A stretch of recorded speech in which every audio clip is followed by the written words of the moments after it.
"Hey, what's up, guys?" and then dies immediately.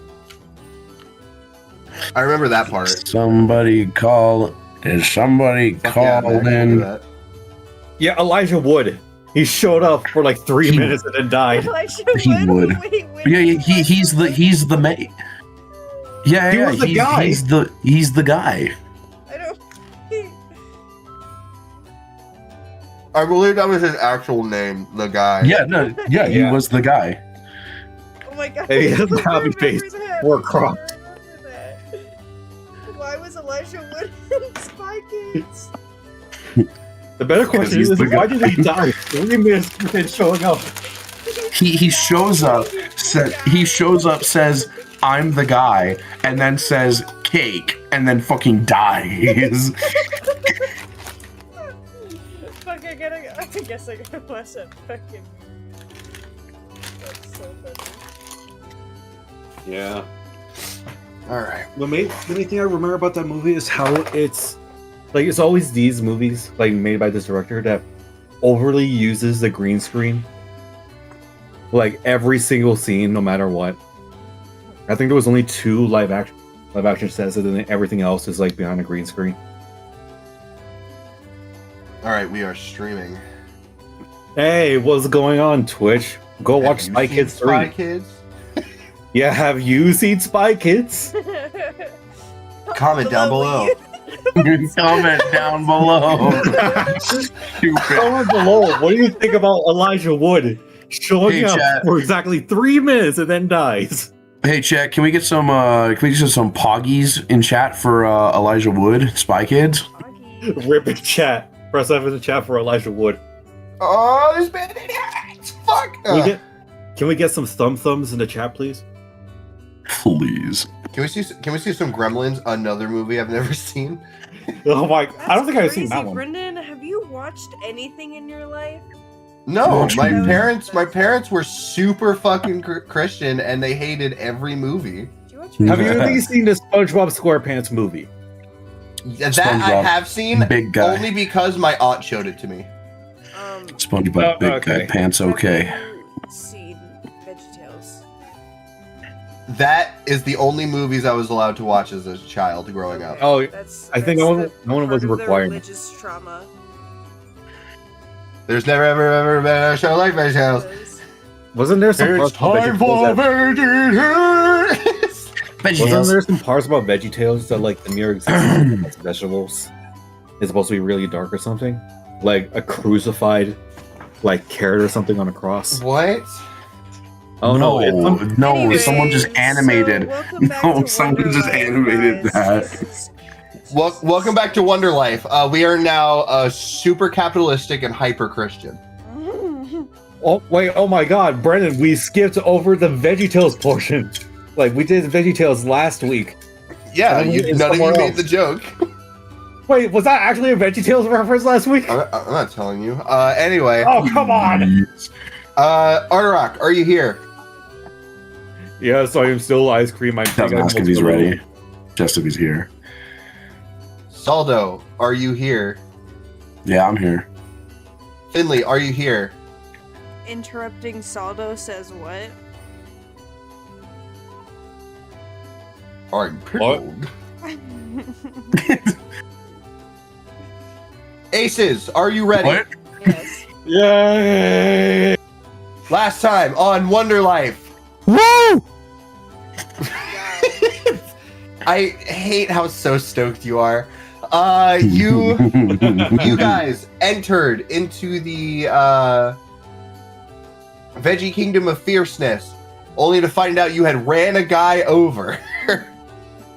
Oh God! You ran over the incredible, the insatiable Artie Bravebeard, a man that even sometimes I don't understand what I'm saying when I voice him.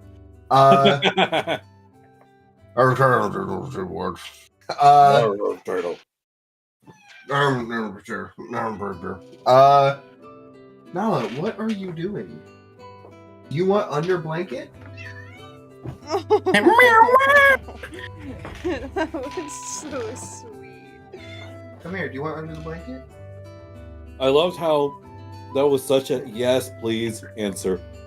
I love when animals physically react and like answer questions. It's so We'll funny. know if she wants to be under the blanket if she stays under the blanket I just put her under. There she goes.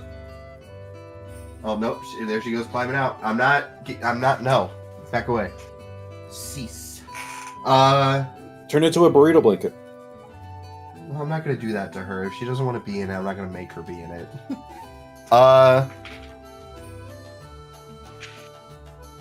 Where was I? Oh yeah, Artie Bravebeard, the greatest character ever exists. You guys tried to leave him away, but he followed you the entire time. Just a little guy. But you guys had tried to enter the main city of the Veggie Kingdom of Fierceness, passing by rats and other veggie folk. But you were stopped by Hercules, the kingdom's general, and he said you are not allowed to pass as long as you have that fucking asshole with you, who had started a famine by eating all the potatoes.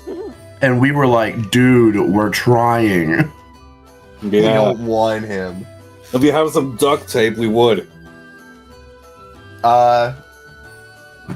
After trying to negotiate with him and him being like, no, and you're all like, yes, and he'll be like, no, you Please. Game Grumps lovers will get that reference. I got it.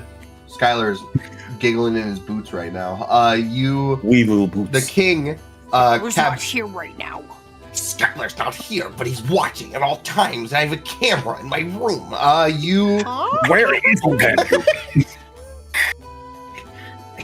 put the Where is he then? He should be I put the watching potato Ingram and the right now. beer and the beer in my mouth, and I make beer.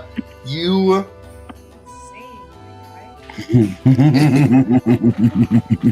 I'm gonna make a character. No, I'm gonna make a character that talks like that now. Suddenly, Welcome to I'm Wonder- really not feeling good, and I don't think I can do D&D tonight. Welcome Wow. to Wonderlife. It's me, the ever so nice compass. Please. His voice just. That's a new voice of the Compass guy. Hello. King Cabridge had shown up, and he welcomed you all in. Along with his you all had made your way to the center point of a thorn calamity, as you had easily burned it away, and you see this axe sitting in a stone. You're like, guys, don't worry, I got this. Open sesame! As you pulled it very easily out of the rock, and everyone went, yeah, celebrate good time, come on! And like everyone had celebrated you as heroes after doing so much. And as quickly as you had entered this kingdom, as quickly you have left. As Artie had followed you out, you're like, no, you must stay. And I believe it was Saldo who was like, maybe we should keep him. Maybe he's important. Yeah, maybe he's important. He's important in the story. And you had found out there was a stowaway on the train the whole time. Kellen Var. Please. He was sipping tea right across from a deer sitting on his ass and hooves on the table. It got to a point though where Finley was kind of done with it. With the whole thing. Finley was just like, I had a can't, great talk. I can't, Saldo, I can't do it. And so I was like, okay, I think it's finally time that we actually talk about what's been going on. You guys had a very nice chat about honestly grief, trying to do best in a shitty situation, just finally talking about what honestly, sure, it's only been like a day, but it's just like nobody has been talking really about what's happened with each other in this group. And it's high time that you finally did. And it was such a nice chat. Yeah. To the point of where you all are now ready to face what comes next together. And then already ruined it by just being like, you won't see. Sorry. I just immediately looked in the chat as soon as you said that, so I imagined Elijah Wood was the one who was saying, "You want the tea?" Why the fuck is he standing like, Mom, I threw up? Mom, you want some tea? Also, this is what happened. This is what played when we Can't stop. No. No. Honestly, there was no villain. wait, hang on. You know what? You just gave me an incredible idea that probably won't happen this session, but eventually it'll happen. The final session is we're going to have. Can't stop the feeling. I was feeling in my body. All of you are dancing down a staircase as Hard Rock falls down it, but you're all still dancing. I'm sorry to say this, somewhere. But are AI generated? Because I don't think Orc's ears are like that, and the skeleton's just standing there, unless It sure is AI generated. Yeah. I didn't take a look at it. I just literally looked up that bardcore. Somewhere Edgar Brown as a gnome, or depending on like what happens to him, is like in his cell tapping his foot. The fucking tomato gets chucked at him, and he pitifully just goes.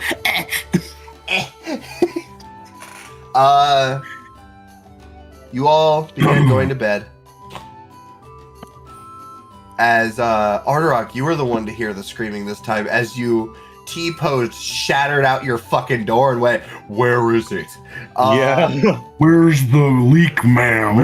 And as fast as it came, as slow as it left. As fast as it left, sorry. And it just kept screaming. And Saldo, you had a theory. A game about theory? Screams that I didn't even make you roll for because that was just a smart observation about my voice acting.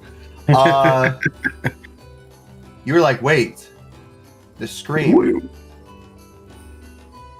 This sounds like Ortic. And now you have the idea of, is Ortic the train? Could Ortic be lucky? Or is how does Ortic play into all of this? Something interesting that Saldo saw was Kellenvar saying to Artie was like, he's like, we should all go to sleep. All of us should go to sleep, right? And Artie was like, fine.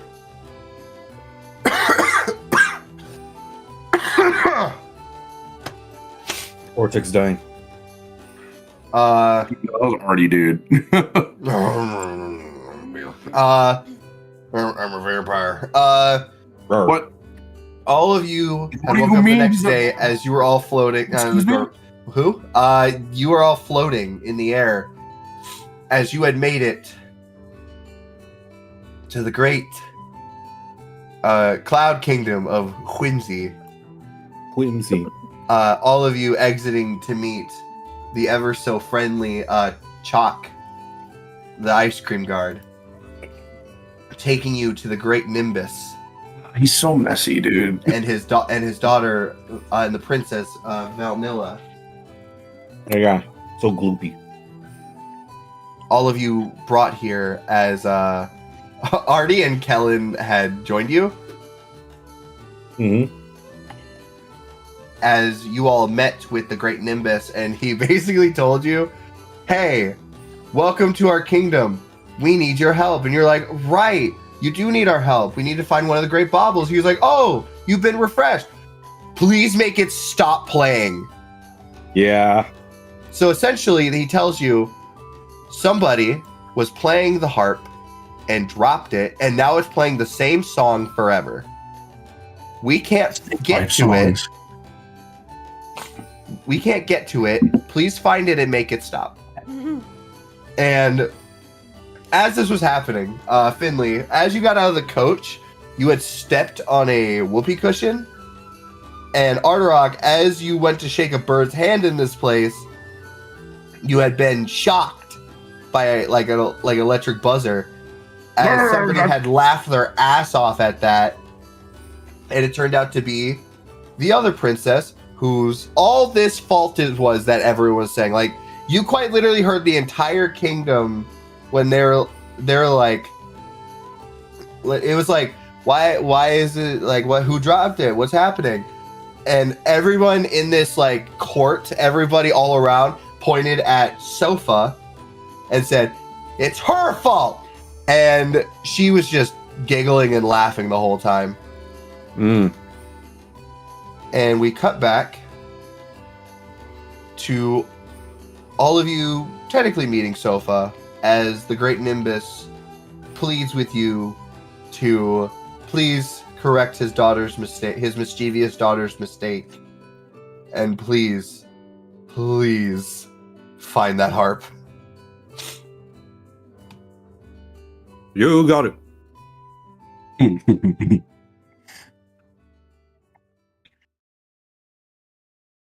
I mean, we can most certainly see what we can do. What, Max? What? I'm not talking to you, player. Damn, dude, I didn't even say that at you. I just didn't realize that, like, off so that we can continue. Oh. Oh, wow.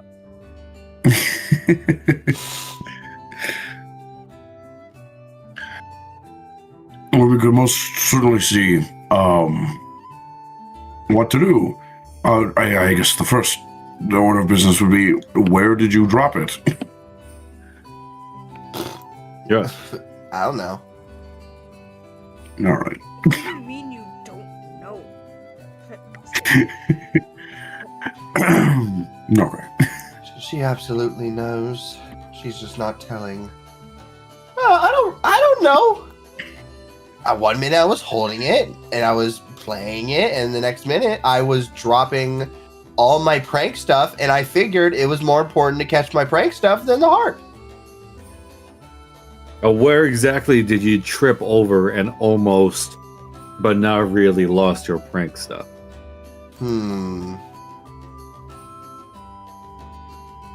Probably.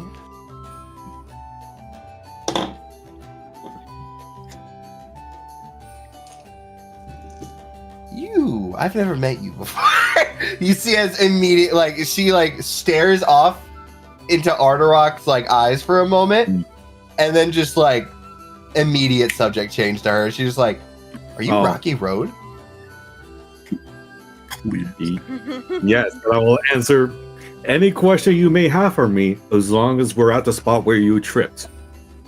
Tripped what?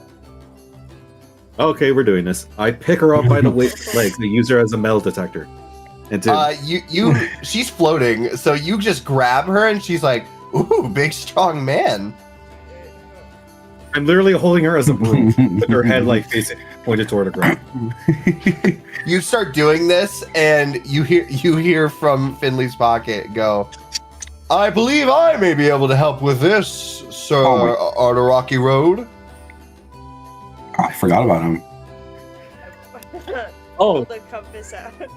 I scream a little bit because I forget. Yes, scream a little bit. Just scream in my pocket. I believe I can help. Ah! I believe I could be of some assistance. Sorry, I don't know why my brain immediately went to the brain guy in Sky High. I was not thinking that reference at all. Oh my god, we're gonna be quoting all kinds of early 2000s movies this session. I made a boom boom. Oh my god. I appear to have made a boom. Look at what this fucking Brendan. Are you proud of yourself? A little bit. Look at what we've done. I feel great. Gummy Pull the bear. compass out. You pull the compass out, and it is pointing like towards a giant factory that seems to be producing clouds. Well. Seems Oh like... yeah. I was setting up a bunch of whoopee cushions there.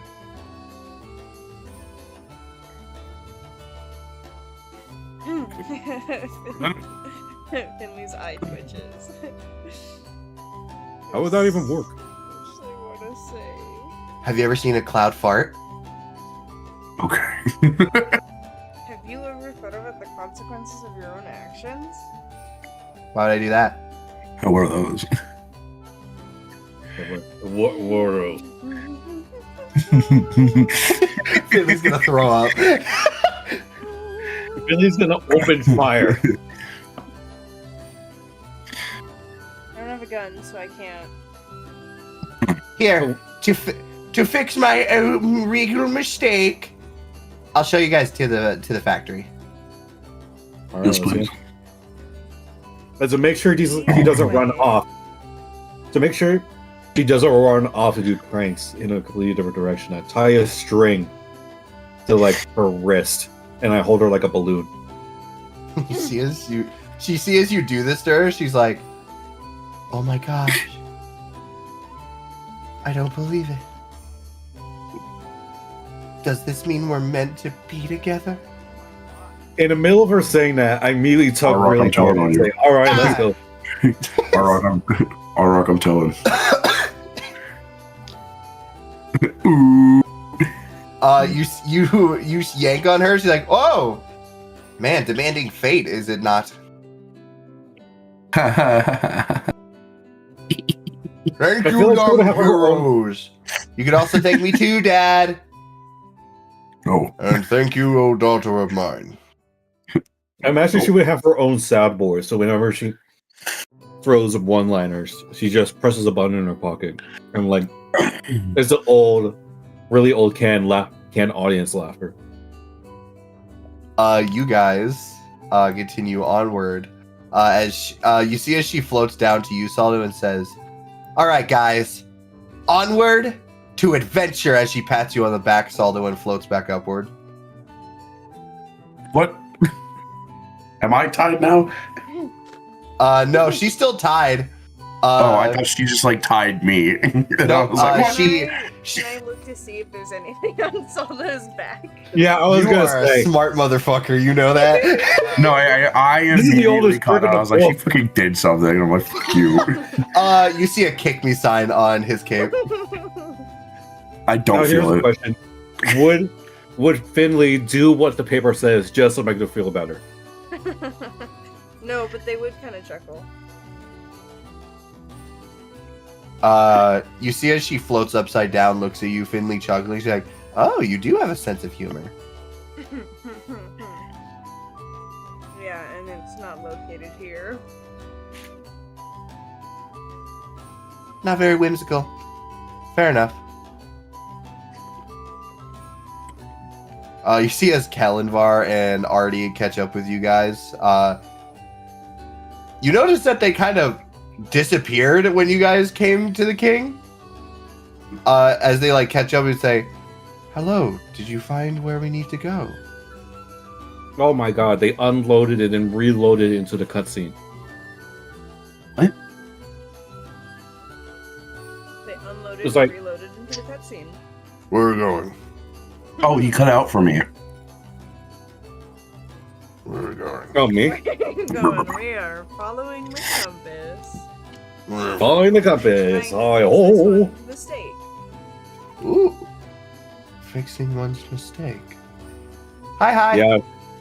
Yeah, she dropped a harp and it wouldn't I'm a stop playing mistake. music. You're No, not. You're no. Please smile for not. Smile and wave, boys. You see his Artie. She says, "Hi, I'm a mistake." You see Artie.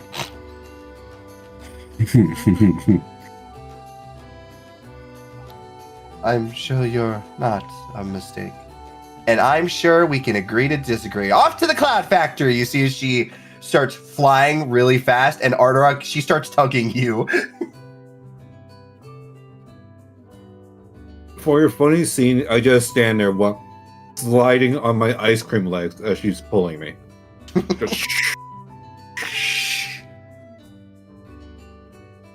You guys just begin continuing forward. A goof and a gaff are had along the way as she constantly is like getting distracted as you guys are like, "All right, which way to the Cloud Factory?" She's like, "Oh, we're going there." And you're just like, "Please." She almost acts like she's constantly on a sugar rush. She is always like, guys, what are you talking about? The music is fine. You guys don't seem perturbed. As you hear someone in the distance, it's like, we're all perturbed! Please make it stop. Can I look closely at her ears to see very noticeable earplugs or like Bluetooth headphones jammed into her ears so she won't hear the music? You try to cover her ears? No, I look at her ears to see if she actually means that or she just has. Oh, you try to see if she has earplugs? Yeah. Earplugs or you Bluetooth notice that headphones. she doesn't seem to have visible ears. Mm. She looks like a blueberry with ice cream wrapped around her. Mm. Fine. Eventually you guys have to like drag her as she tries to turn right and you just drag her forward. She's like, what? Oh, right, Cloud Factory.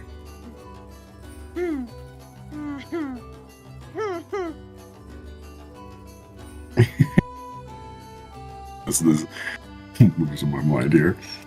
Mhm. Finley very So- intently following the compass. So, who are you guys? Oh, you know. We are You're, the Aces. the aces. Down. Team Rocket strikes again. Strike a pose. Strike a pose. Yeah, that's what I meant. The Sorry. Aces. The Yeah, we'll always be the heroes ace in your of realm. Down. You see as she looks at you, Finley, and she looks at you like dead in the eyes and says, "You're not having fun, are you?" I detect your lack of whimsical. Looks at Max instead, not even Finley, looks at Max. Looks at the camera. Oh, not at all. I'm having so much fun, Finley says with the fakest smile.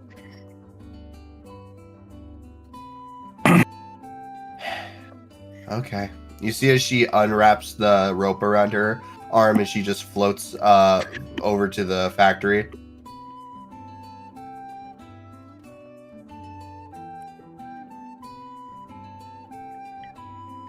I look at Finley and I say,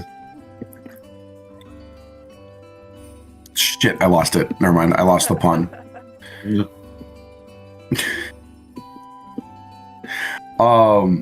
But I look at Finley and I do say, you know, we should honestly try to warm up to the idea. It doesn't seem like it's, well, it doesn't seem like our time here is negatively impacting us. In fact, I actually think I've been, I think I have an idea as to how to utilize our time here more efficiently. But don't worry. I think this is actually the turn of favor that we might need. In fact, I'd go so far. Okay, I'm hearing it now. The harp is annoying. All right.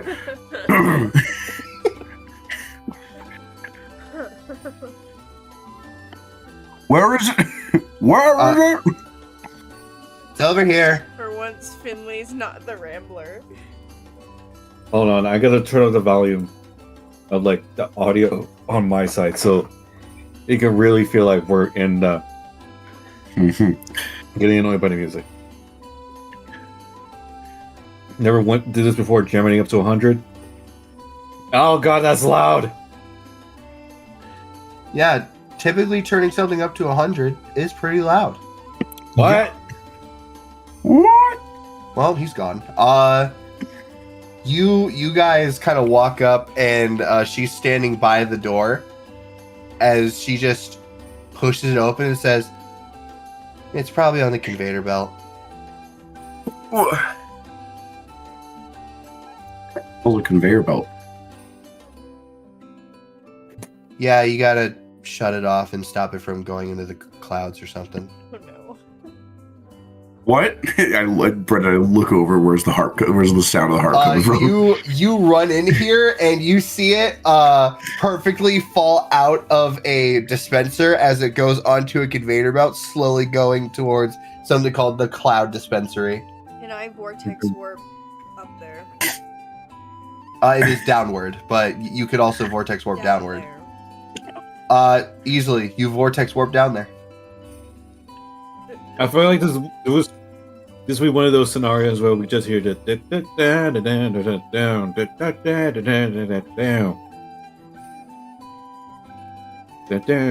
You vortex warp down there. Yes, I'm trying to find it. I'm sorry. Ha! Ha! You vortex warp, you land right in front of the harp. It is like this hand harp. I grab it and just put it up in the air. Go. I got it, guys. You got it as you hear da da da da da da da. You grab it as you hear just echoings of the entire kingdom. Stop the music! Get it to stop playing! For the love of God! Can I try to make it stop playing?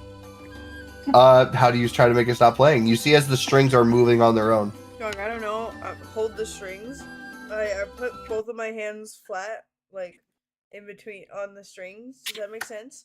You clap the strings as it just stops.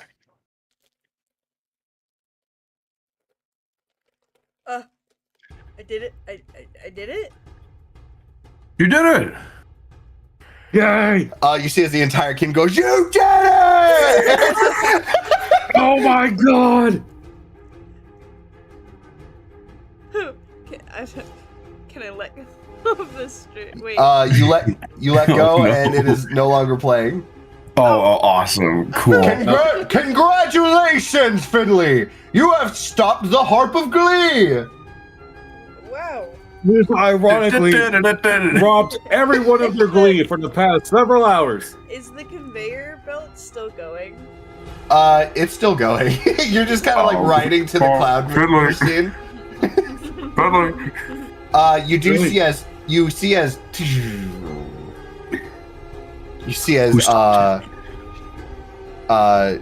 Sofa just presses a button and says, "All right, adventure over. You guys can go now." You see as she just floats out. Oh, she's really bummed. I was kind of hoping that I'd go through the cloud processor. Finley Cloud. Finley Cloud. So to not use another spell slot, because that was my last one. You had a long rest. Are you sure? Oh, you're so right. Well, yeah, I'm gonna climb down. Climb up. Up. You easily climb up on some ladders as Kellen and Artie go, "That was wonderful, Finley." He just fucking screams. So, Artie's. do we keep this thing or do we bring it back to them? I mean, they had no use for it. They Yeah, just we were wanted it already to collecting stop all- playing, and plus we need it. Though he did never say you all could have it. Doesn't hurt to ask. I suppose we should ask. Yeah, we're gonna say something like, "It's alright that we can take this with us, so this incident will never happen again." Oh, I suppose we'd make our way back. Yeah. You guys easily make your way back. It did not take long to get there. It does not take long to get back. Yay.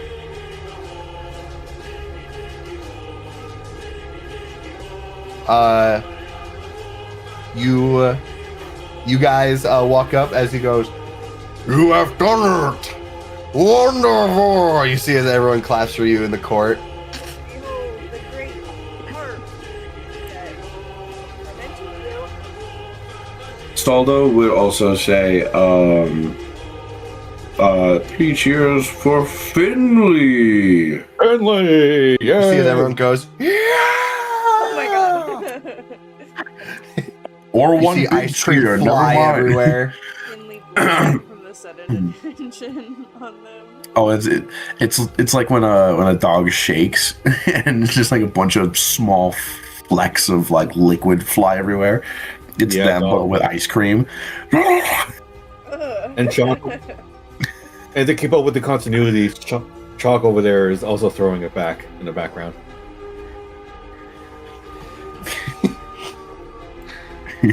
Well, now I have to. Oh,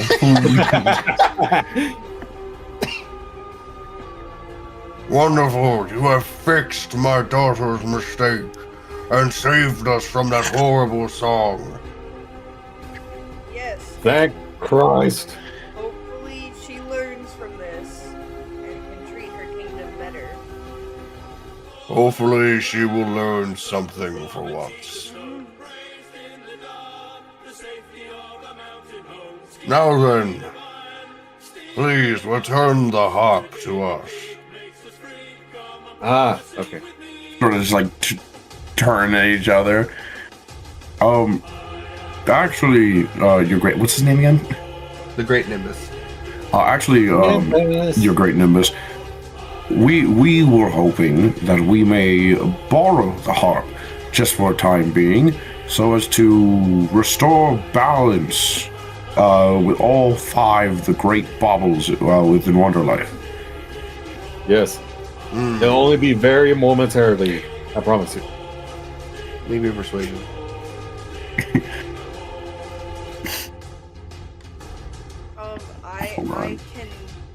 I can Where is kneel it? to him like a knight and go, "Oh please, Sir Nimbus.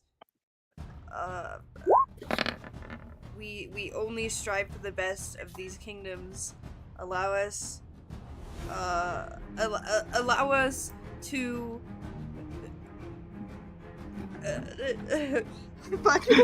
sorry. Is this in character? Or is this just you? A little bit. It was in character, and now I'm actually like not. I can't figure out what to say. Oh no, that's in character for sure. It's great power, and we shall safely return it to you in a safer kingdom. That was pretty good. I'll Yeah, allow, last bit right there. I'll allow either you to roll or you to give Saldo advantage. Oh right. What's your charisma at? Oh, my persuasion's +5. Mine's also +5. My charisma is 1. Why don't you? Same here. You give it a roll.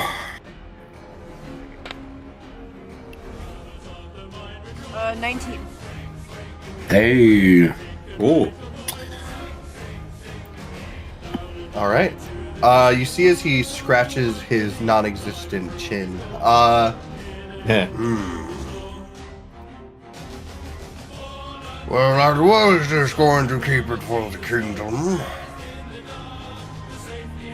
But mayhaps it is good to set an example and share. Go on, bring wonder back to Wonderlife. Huzzah! Oh! Whoa! Maybe with some few manners. Since, oh wait, no, she's not here. Never mind. Finley, you why have are you not beefing seen- with an you have- NPC? I was gonna say, you have not seen her since she left. She just dipped. I turn and look at Finley and say, "She's not here. You know where she's gonna be, right? She's on the train. I can promise you that she's gonna be on the train. I swear. I swear to Kellenmore, she's gonna be on the train. Not you." What? What? Well, we thank you, almighty Lord Nimbus. and you enjoy the great many of tracks that the harp persuades upon thee. This is the harp of Glee. It can play any song perfectly. Hey. I take the harp and play a mean transition solo that transitions us from here to the train. Rip it from my cold dead hands. If you guys want to play the transition from a transition- black bar as you are now on the train. I'm kidding. Boo! Yeah, you guys have the harp. Well, Yay. all's well that ends well here. I think our best bet's to head. I turn around and I see who the fuck kicked me. Well, it's that cell. Oh yeah, that's right. We completely forgot about that for a second. Take off this thing. You say it says Don't make me kick eat you. It says kick me with a heart on it. Don't make me eat you. Ah! Let's get out of here, good. You all begin heading back to the train. Yeah. You see as Kellen and Artie just show up randomly again from an alleyway as they're like, how did going to get the harp from the Great Nimbus go? I love how these guys just Then he disappear. shows off the harp. Hey, harp. What did Wait, you hold on. say Weren't they exactly? with us? They did not follow you at all to the Great Nimbus. Okay. For a second, I thought like we had reunited with them temporarily, and I was like, "What do you mean? Who were we just talking to?" Okay, but no, that makes sense. You all travel back to the train as you see Lucky with a giant wrench just. Oh man, this is gonna take a while.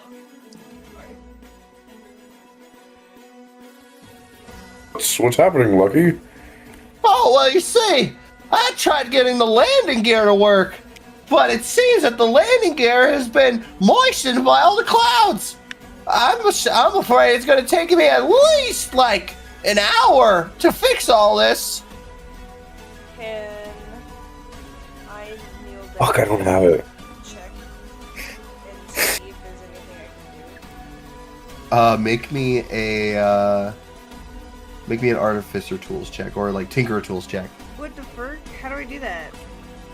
You have tinkerer's tools?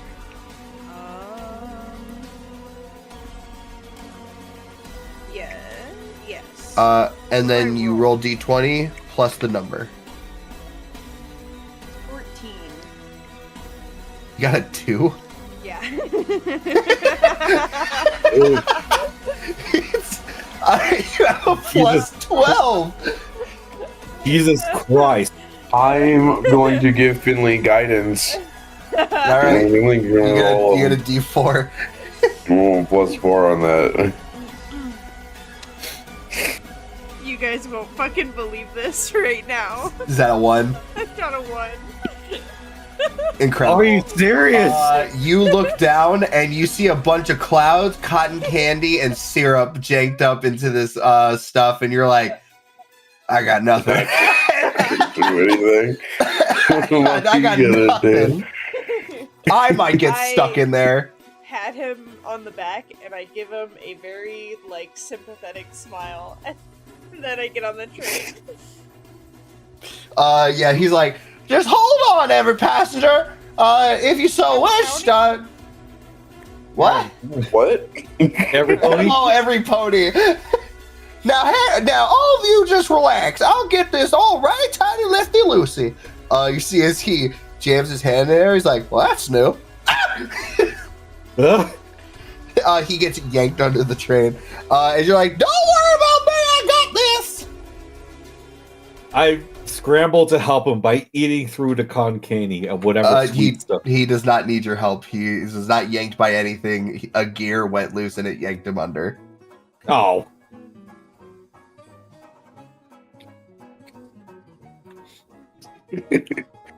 I see we're in the come back later until this level opens up part.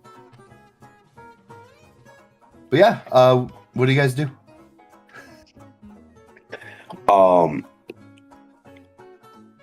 We could play some montage music. Arark really wants to help, but the powers that be is stopping him. It's an invisible wall that's stopping him from progressing. We could. Hold on.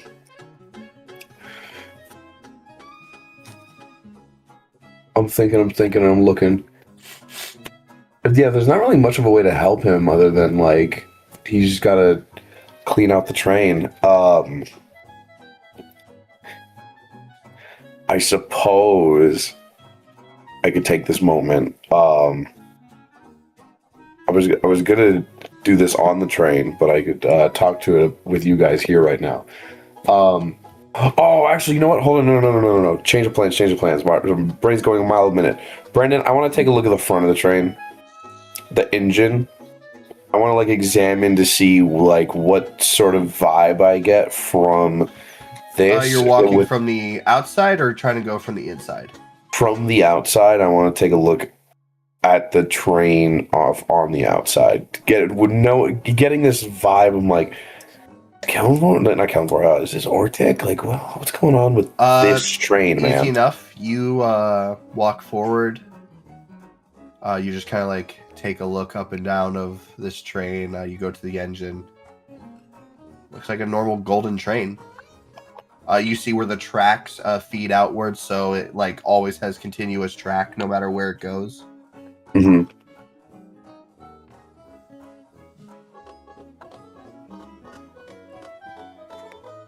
All right. I look at the train and I'm like,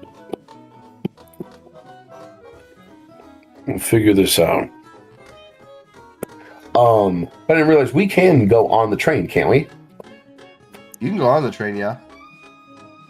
Guys. Group meeting. I have a idea.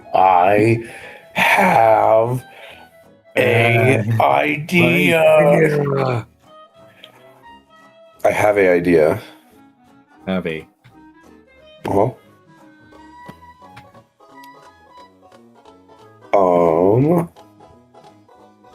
Why was this tab muted? Oh, but the bully music. Okay.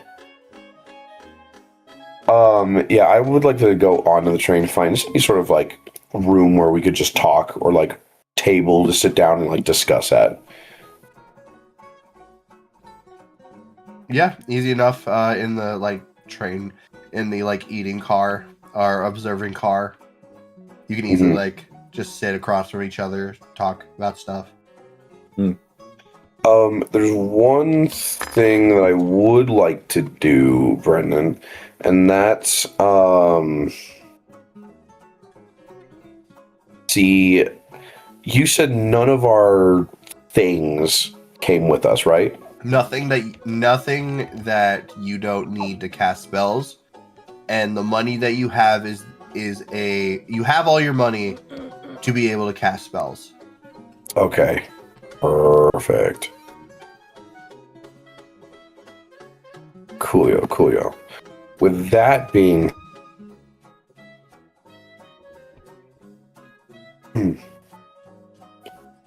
As we're sitting on the train car and we're just sort of like waiting around, Saldo would convene a meeting and he'd be like, okay, so I've been thinking about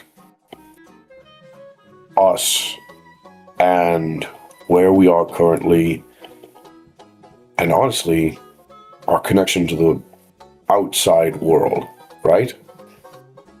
Yeah. And in just a day, when I got back in touch with Adeline, they had only said that we had just barely gone inside the book. Which means that time in here isn't progressing as fast as it very well could out there. If anything, it seems like by the time we potentially finish the story, at most, perhaps an hour could have passed. Just based off of the vibe I'm getting. Is that like a proper rough estimate, Brendan? Like if we were in here for like a good long while, based on like just the sort of napkin math or like the vibe I got, is there like, am I confident in that, or am I just sort of like guesstimating here? Explain it to me again just one more time. Are you saying like the longer you're in here, the more time moves, or are you saying the longer I'm saying that the amount of time we're in here is inconsequential to how long it is outside. That we could be in here for like a month, and at most like an hour would have passed, right? Yeah, that's kind of what you can gauge from your hypothesis about like your sendings and stuff. So, here's my consideration. We have the wherewithal. This entire place is... this is effectively like a demi-plane that is filled with arcane and magical potential. When you felt it before, right? When you've cast a spell and we've rested and come back completely fine, right? As if we've been completely well rested in the real world.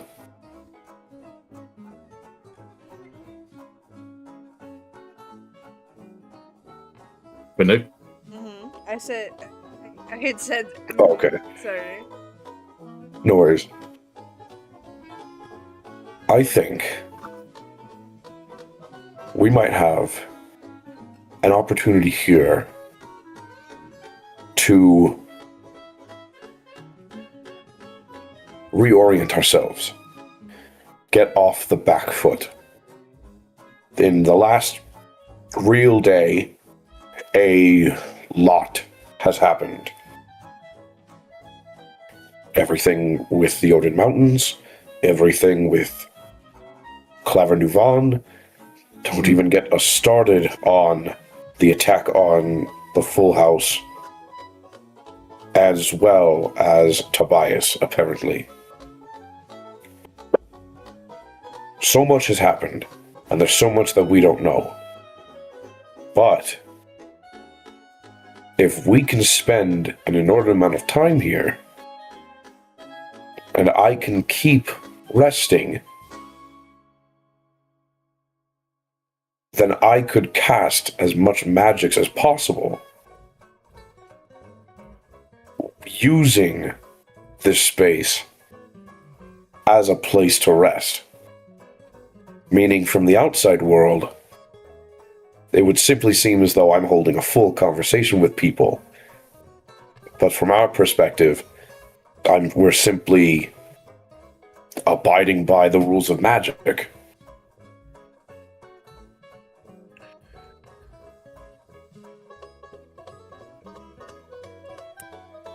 I don't know how long this story will take us to finish.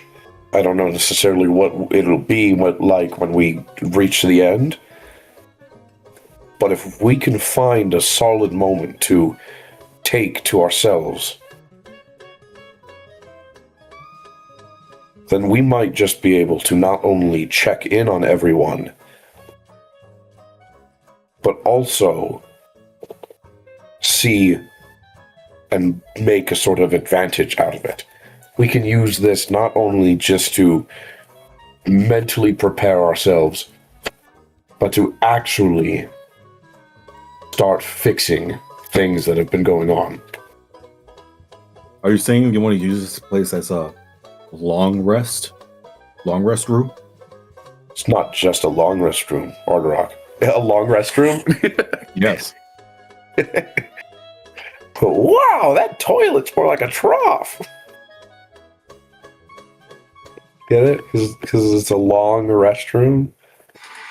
Yes. What the fuck? Okay. Oh man.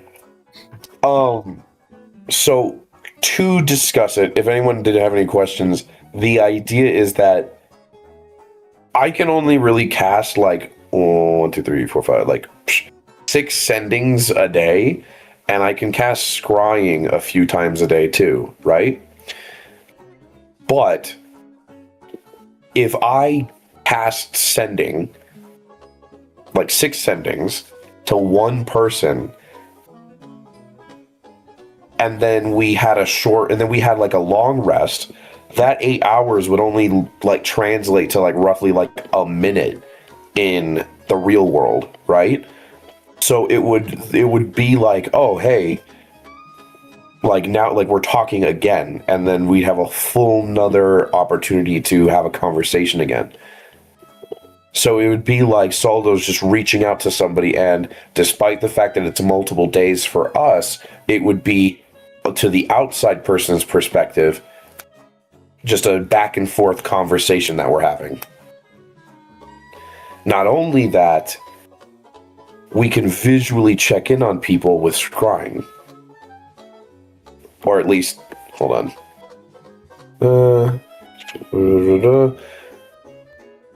Yeah.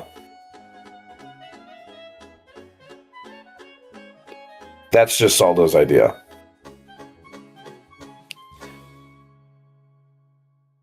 At least that's one of the things he wanted to discuss with you all. So, if there's anyone that we do need to check in on besides the Odin Mountains, the Full House crew, Tobias, and those who were taken from Claver and Duvan, if there's anyone else, now would be a great opportunity to like talk about, as well as think about what we'd want to say to them. Additionally, now would also be a great opportunity to think about who you would be wanting to scry on, right? Yes. Because I don't think that scrying on Edgar Brown is going to work, but if we could potentially scry on one of Finley's family members, I don't think that sending to them is going to be that great of a prospect. I mean, we saw what happened with Rust. I don't think scrying to any of them is going to be good either, because if they're all connected to Edgar, then there's a good chance that he can connect that through to us and find out where everyone else is, and in that time, he is now on the way to where we are, but we're still trapped in here, so... Counterpoint. That is a very fair assessment. The only counterpoint I have to that is, where are we?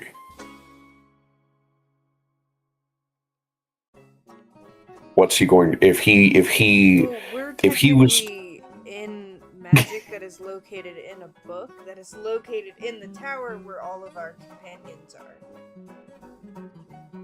I'm just imagining I me don't as want to see any Nicholas of my is family funny. right now.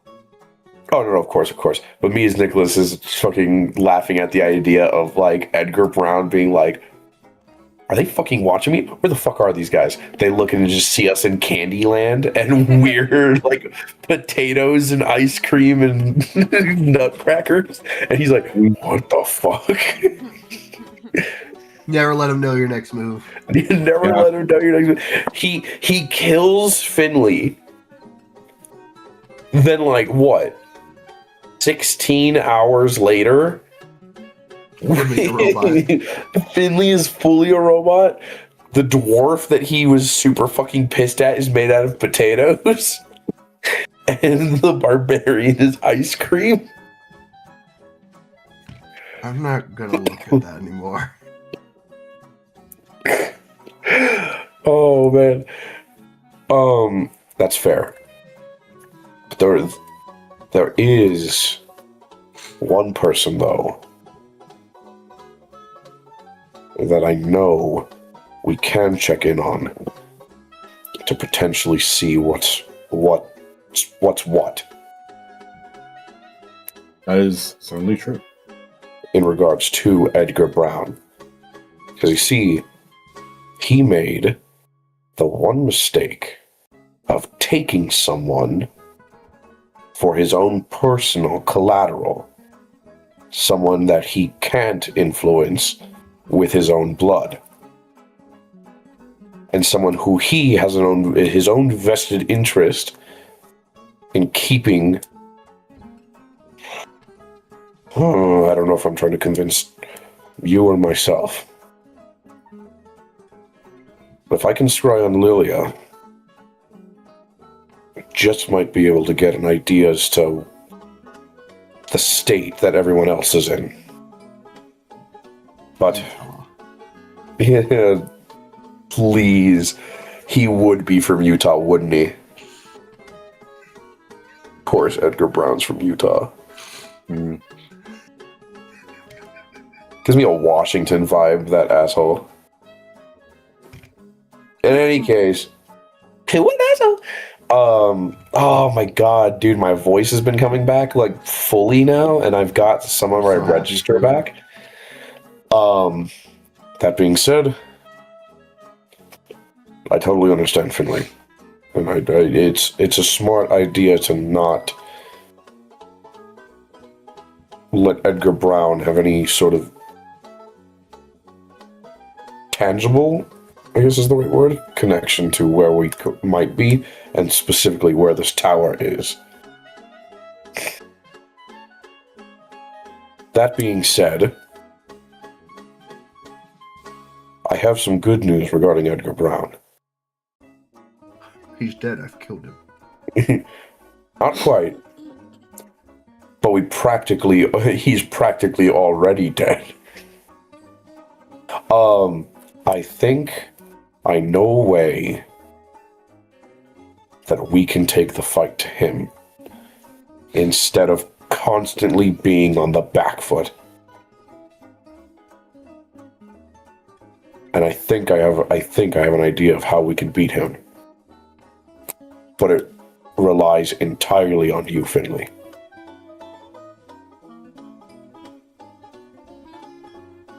We can only do so much. But oh, excuse me, fuck. Sorry, one sec. I gotta sip my ginger beer. What's my whistle? Oh, dude, it's so good. All right. I know I've discussed this sort of thing before, but I do want to reiterate it and also say it for Ardarok's sake. Finley, you have your contract back with Oban, is that correct? So you have regained your pact magic in regards to the powers of greed. Is that right? Or at least ostensibly you could, right? So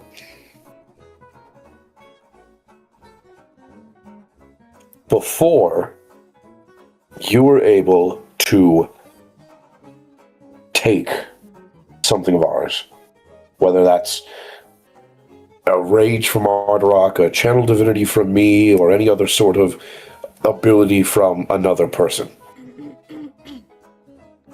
I think if you hone that, if you focus primarily on trying to reignite that spark of strengthening your greed powers, you just might be able to take back that reveal the past ability that Edgar Brown stole. The one that's making him effectively immortal, right?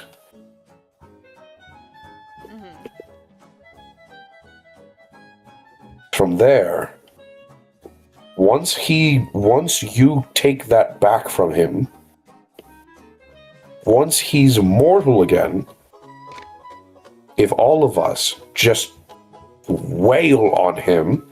We don't have to beat him. We simply need to take him out. If we can get his resistance, his magical resistance down, we just might be able to use... Oh, I reached my pocket. I don't have it on me right now. But do you remember the race-changing potion?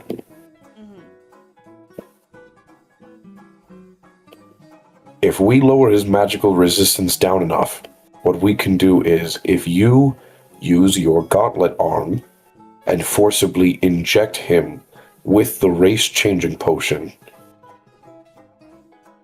you could sever his racial connection, hit the celestial magic he contains, thereby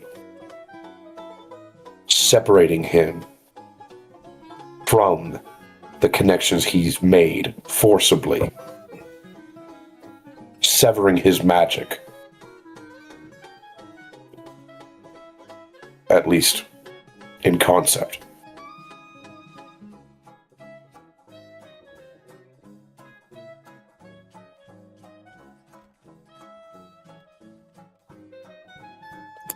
Not only would he lose all the strength that he's had,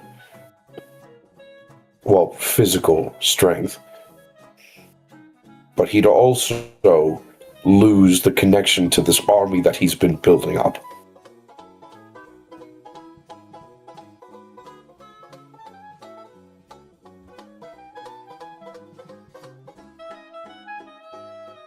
Really hard to take this conversation seriously with the music. With the bully music? Soldo being like, I have a way I have a plan to kill Edgar Brown. Just like a cloud going by.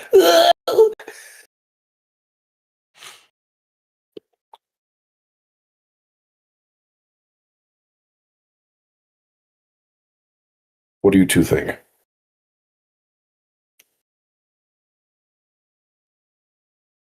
If that's our best shot, then we might as well take it. I think We just need a few power-ups here and there. I don't want to think about Edgar Brown right now.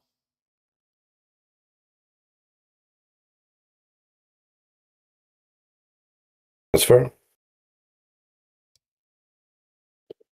We don't have to at the moment. That being said, I do think that our biggest shot, once we get out of here, is if you take some of that time with Oban and try to figure out how to take back what was stolen from you.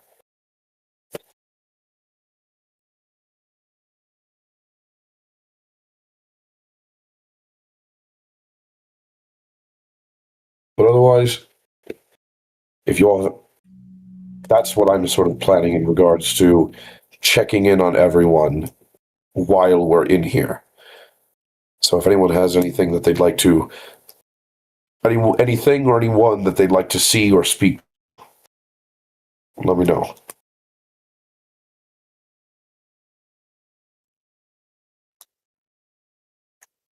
I don't But really that have pretty much. You want to check in on your wife, bro? Why? Girlfriend. Sprocket. See how your woven boar are doing? What are you doing? What are you doing? Why are they walking, Brendan? You watch them walking out of the train. Uh, Where are they going? Do you ask them? No, but Sure. I'll take this excuse to exit this conversation and I'll hop over the table and go over to them. Oh, hello, Finley. Taking a walk would be nice. They say, almost ushering them through the door. You see as you start slowly pushing them out. What a nice day. I'll see you guys later. We can talk about this later. Bye. We're walking now. You guys watch as Finley disappears with Artie and Kellen.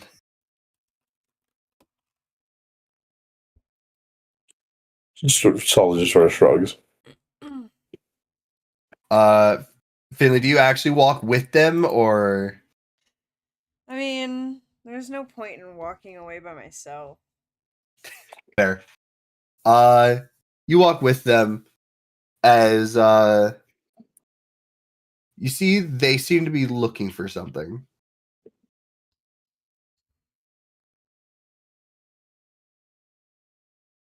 Lost something? Oh, it's nothing, Finley. Just wanting to check up on something. What is it? See as he points up to a statue. As you see. Oh gosh, she's been covered. Her sitting up on top of it. Oh.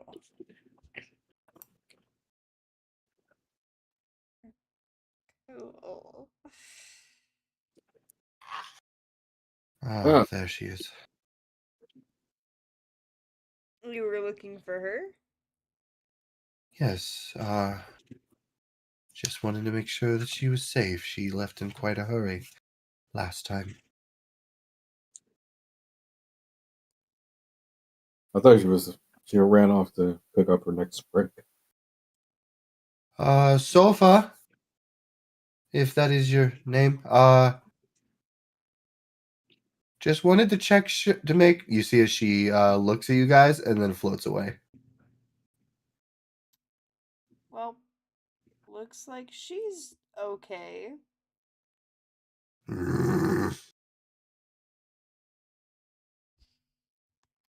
you just calm down?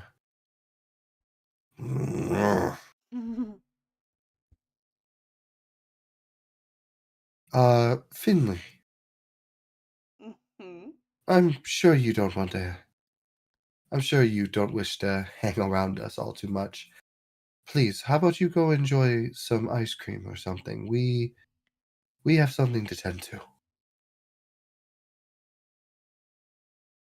I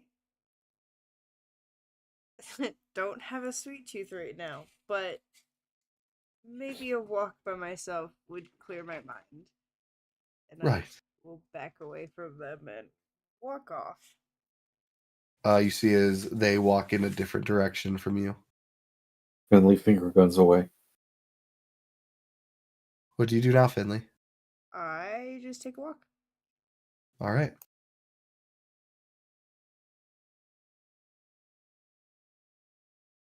Is there anything in particular that you do? Me?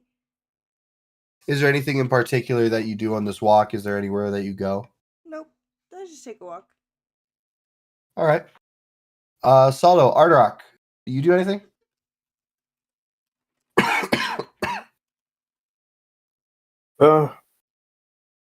Not really, but I feel like since Sofa is most likely the next person that is going to join us on our trip, I'll see if I can convince her if she wants to take a little field trip, get inspiration for more unique pranks on our journey. You attempt to go find Sofa? Yeah, or at least find out what her deal is, because this is definitely the I'm in action. This is the type of scenario where like the character is just like, I'm in great pain and I use pranks to hide it and that kind of thing. All right.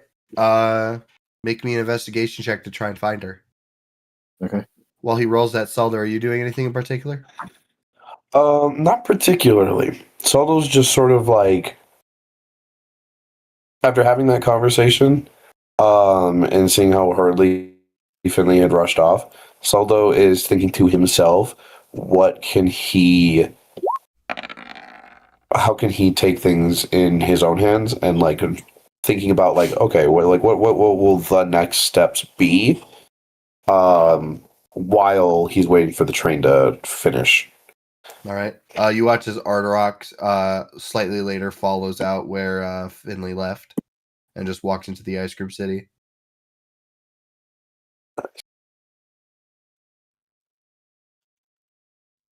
Arterock, you're kind of walking around as you do spot Sofa sitting up on top of a house, but you notice that Kellen and Artie seem to be talking to her. Hmm. Do you walk up or? I eavesdrop a little, I say, because it looks like they're already in the process of convincing her. Make me a stealth check. Okay. I can already see where this is going.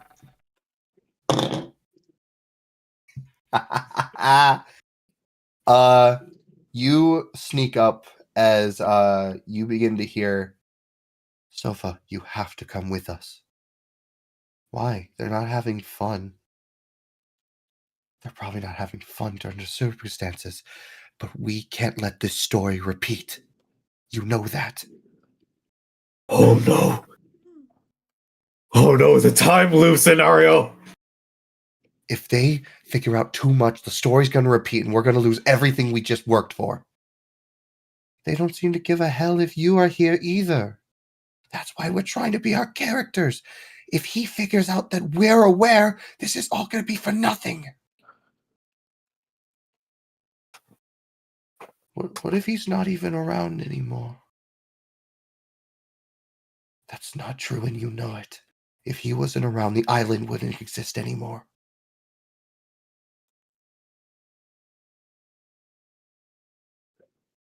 But they hate me.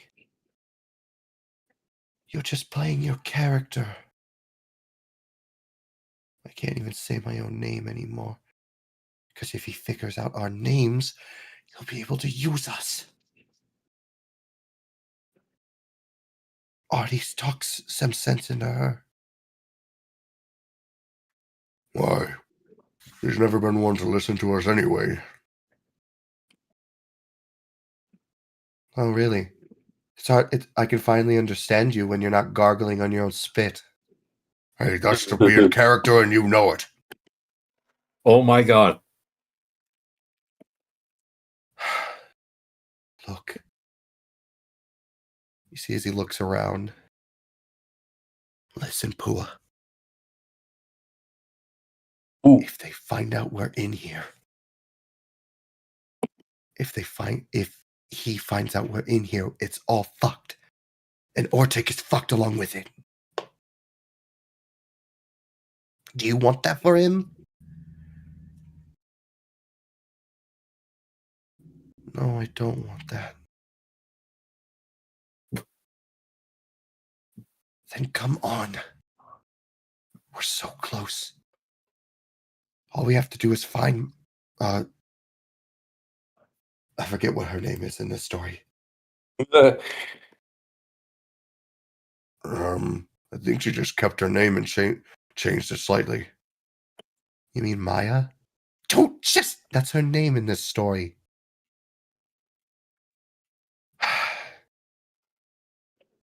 Look. If we mess this up, we're going to have to go through all of this again. And we've been through this how many times? I stopped at 1,000. Oh, bruh. No.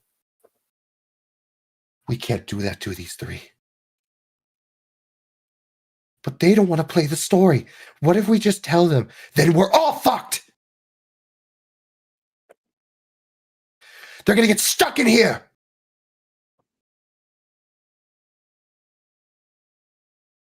I don't like it when you yell at me, Kellenvor.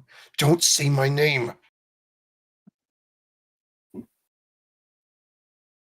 Arterock, you kind of like listen in as you see a brittle piece of a house just kind of like crumbles as they immediately all turn to you. Oh, there you guys are. I was Hey. looking for you guys. Make me a deception check. No, not insight. Not history. Not that one. I swear to God. 9!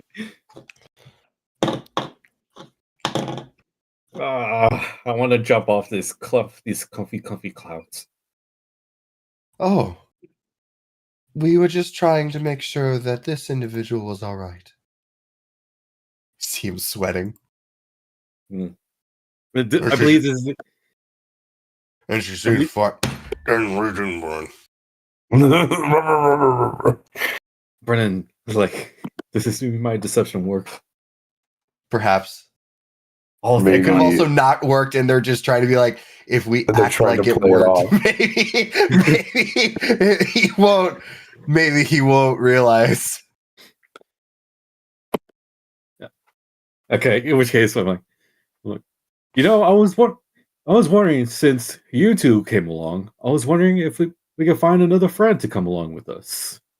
Someone that's good at pranks, someone that might get a little bit of inspiration of our journeys. The more the merrier.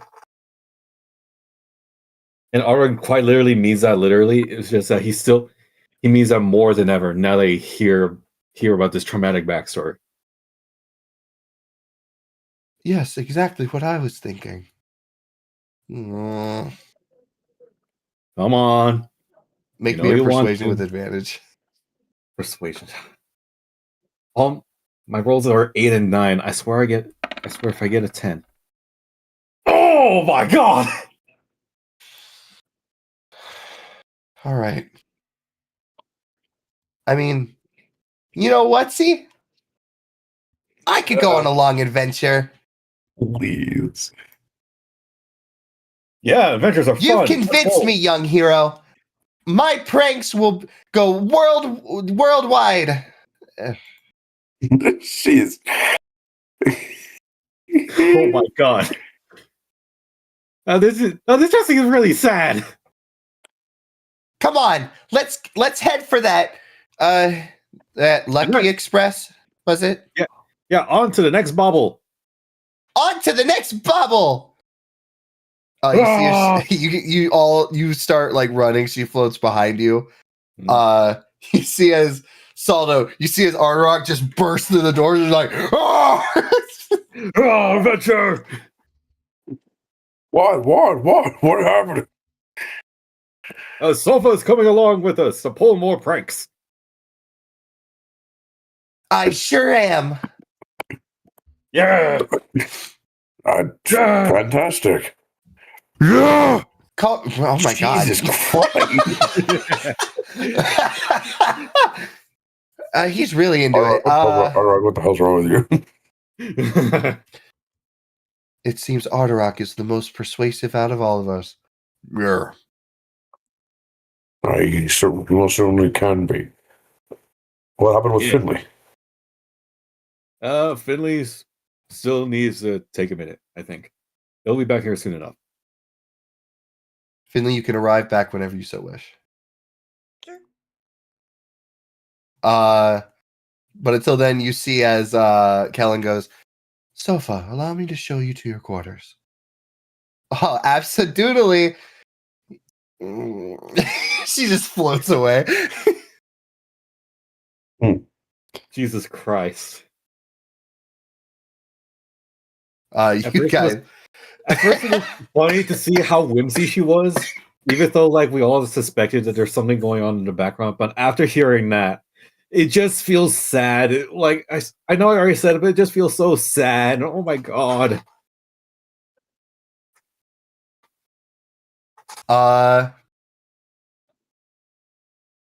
Finley, as long around as well as everyone else, you would hear a "I got it!" as you just see him rip out a spider made of cotton candy. He's like, "This one was in there." Saul doesn't say that. I say that. What do you mean is spider made of cotton candy? Guys, you know what that means? No. It's on to the next adventure. Come on. Okay, that's what he means. I thought he was talking about like what the cotton candy spider means, and I was like, I don't. I genuinely don't know what I the don't particularly wish to know. Please, I do not want to eat that. But like Brendan, I really want to join in on the come on, but I swear to God, I think a portion of my head just hurt a little bit from trying to reach that note. I'm Like, still reaching. I'm still reaching it when I'm sick. Yeah, like, I swear to God, it's like somewhere like right behind my ear and just above it. And just below it and all around it, it's me. It's Yeah, all me. like my head, like a part of my skull or my brain just squeezed a little bit. I'm like, ah. We're gonna play. You know what? We're gonna play this song. Yeah. Yay! It's time. Finley, you arrive back at the train. Yes. Sure. It's the sure. Sure. Mm. on. Finley, you enter onto the train as you see Sofa floating there with all of you.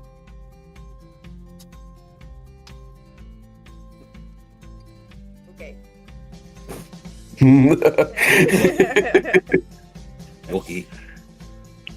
I sit down. You sit down as you see as the train takes off out of the sky and begins heading downward. Next stop, the Great Woods of Spookums. Oh, I can't wait to get spooked. Great Woods of Spookums. The Wooden Kingdom of Spookums, to be exact. The Kingdom of Spookums. Okay. I look to Solo and say, yeah, that's the land that no one has ever heard. Or like, nobody knows about that place, right? No, that's the island of loneliness. Oh, The yeah. Island of Isolation. Yeah. Well, I can't wait to see what kind of spooky hijinks we're gonna get into. Ooh. Someone's looking at Arthur and be like, why are you now so like interested in the story? He doesn't say that, but someone's like, Why are you? Oh, yeah, he's just sure. like, why do you like this? yeah, why are you like that? Sure. Absolutely. Yeah, I get where you're coming from. Everybody get your rest! We have a whole day's travel! Yeah, and to answer Saldo's question, I'm like, I'm just feeling extra whimsy, and I do a very stressed out wink. No, right at him. Wink. Wink. So those are like, you got something right on that? Or? Wink. Someone's gonna take that. He's gonna be like, okay. He registers. There's stuff going on. There's so much happening. What is going on? More than normal. Now Artarok has something that he's got going on. And that's never good. Yeah.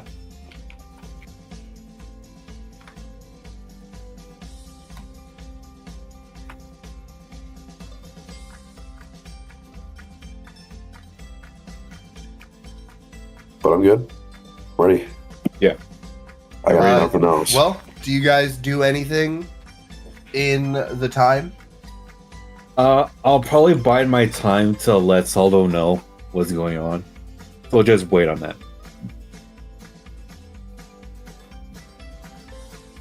Yeah, Alright. Solar doesn't really have anything else currently. All right, fair enough. Eventually, everything would begin to dull down as nighttime begins to hit.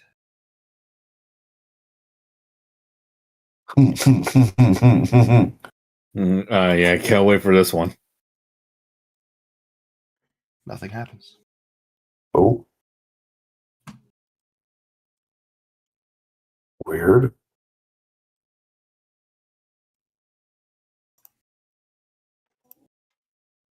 I suppose no news is good news when it comes to what exactly is happening around here. Yeah, I guess.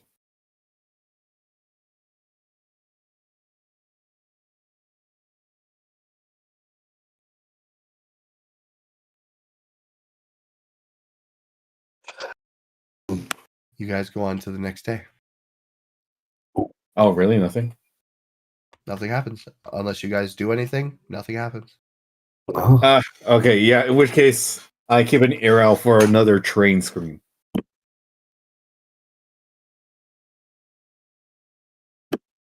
You keep an ear out for what?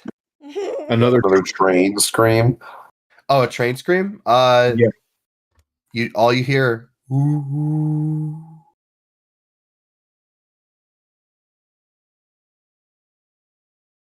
That's it. Okay. Do you tell anyone about? Never mind. Never mind. I think I'll buy my time for now, just to see how things play out.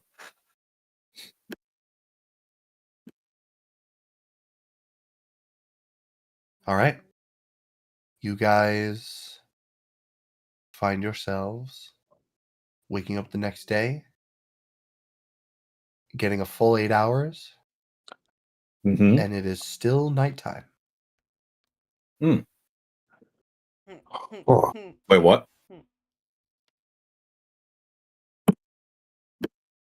Or I guess I'm like, time for a cup of breakfast and to enjoy the sun. Where's the sun? Ah, yeah, where's the sun? Hey, what the fuck?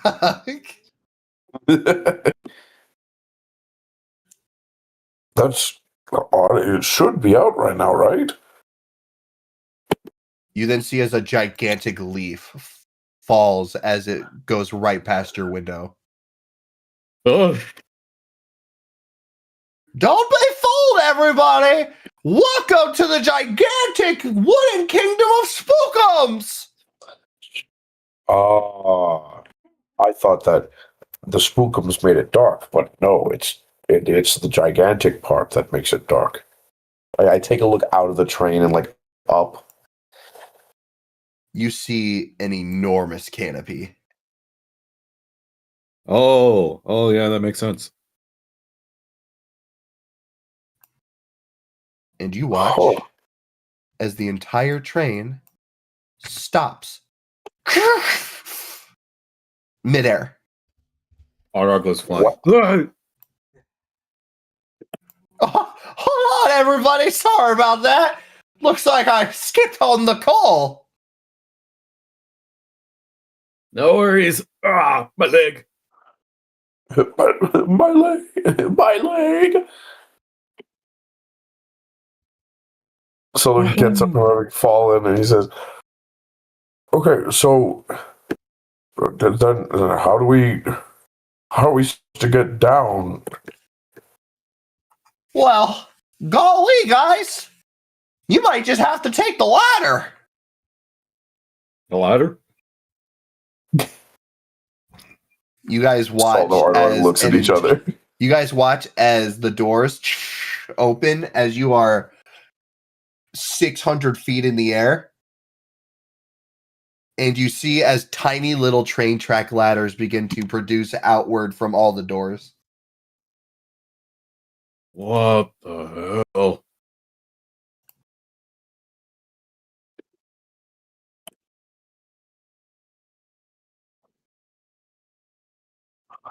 That's a long way down. And I'm sure you'll be able to make the trek. Oh, What if- no time not like the present. As I do the ladder slide all the way down. Real. Zoom. Zoom. But I'm ice cream, so I was like, Can't stop sliding. Please. Please. Help. wait, before I go down the ladder, I take up a rock or a stick or just a small piece of like scrap, and I drop it off the train to see how far do we have to climb down. 600 feet. Oh, Exactly 600 feet. okay, yeah. I slide down all 600 feet. He As- hits the floor at fucking Mach 7 and Pretty much. I was gonna be like, you guys Oh. watch as Rock just like, all right, I'm gonna slow down. I'm ice cream. I can't slow down. I'm gonna slow Help!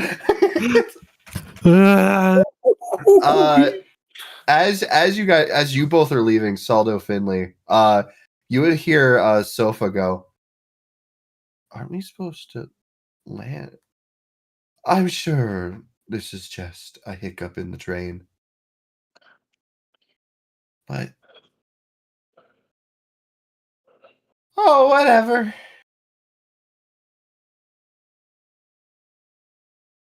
You two, like either one of you, just turn around to hear them talk and say, "Oh, you're I don't know about you, right? You're currently like 300 feet. You're currently like falling 60 feet a second, like yes, I am." 90 miles an hour. Actually, it wouldn't be 90 miles an hour. Fucking terminal velocity is 9 point something miles. I mean, now that's just really fucking funny to imagine. Just Well, the Spookums Forest has been obliterated. Jesus Christ, from Arterock, from Meteor Arterock. Ice cream Arterocky Road. Oh The man, road nuke. turning around and hearing that, Saldo would look out to them and say, is this an unusual occurrence? No, of course not. It's probably just malfunctioning with the train. Turn to look at Finley. That's been happening a lot. That's been happening a lot with first the candy spider, and now whatever this is. I don't know if this is just part of the story, but or like in regards to Orctic, but maybe we don't have as much time in here as we thought we did. Well, you never know. Anyway, you all should get going. You never know what's down there. Fucking pushes me. Just go. "Oh!" Why? What's up there? Why? You have protection, right? Why? What's up? Make sure to bring your armor. I have my armor. Ah! Saldo also goes down the ladder, but I'm not tired. Saldo goes down the ladder, but because he's not ice cream, it's just like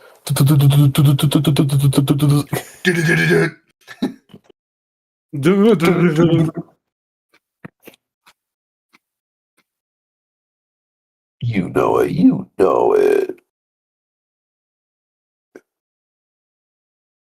You guys slide downward as you see Arterock is slowly forming back to his normal state.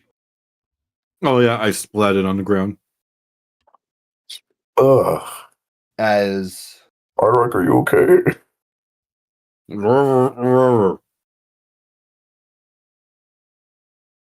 What? as you guys are doing this bit, you hear a shh.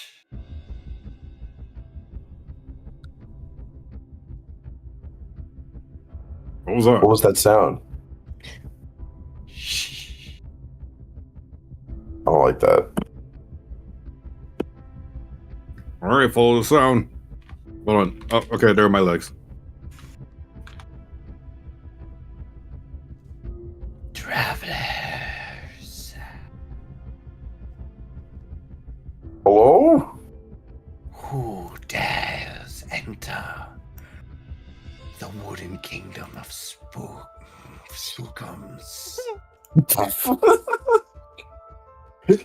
Was that the dude or was that you, Brendan? That was the dude. Yeah.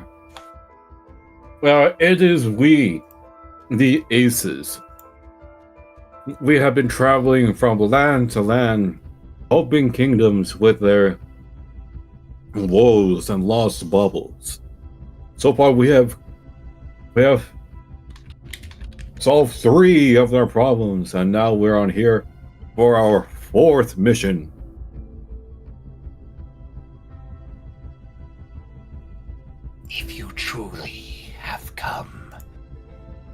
to obtain the great bubbles. You will not find this one so simple. Finley pulls Alright, out what- the compass and asks the compass. Where's the bobble? You pull out the compass as an arrow fires into the compass as it hits the ground. Oh no! My leg! Compass, no! The compass. What did I fucking say? Oh, that's a new one. Take a look at it. Like, oh, do we usually curse here? Who are you? Who are these? Who are you? I Who are you? am the keeper of these woods.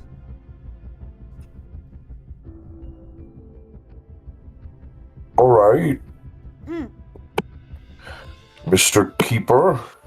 Oh, great Steve. What do you want? I was just about to say, great all and right, powerful Steve. all right. What do you want? What's up? What up, man? I must ask you first. Do you intend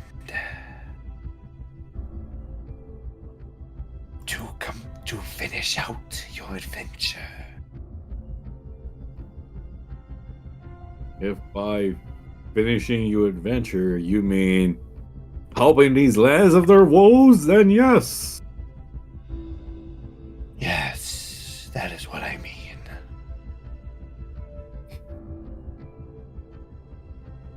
Orog is currently doing a heroic pose. Then, without even moving an inch, his eyes move side to side toward Finley and Saldo and saying, "This doesn't feel right." Look, Something's not right here. we would just like to help your kingdom in any way to make your lives easier. Yay! Kingdom. There is no more kingdom. You see I'm as sorry, this lone snake slithers out.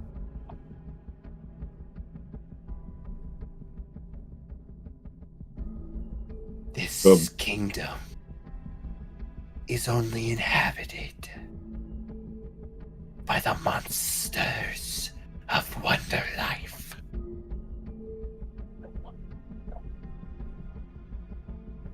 Oh, was that so? If you want my bubble, you must fight for it. Oh, well. Finley Hmm. slaps their hands on their knees and goes, "Sounds like the most action we're gonna get here. And I might just hike it past them." Good luck finding where you need to go. Wow! Why don't you make it easier on us and let us know? Why should I? Why shouldn't you? Finley, don't forget the whimsy.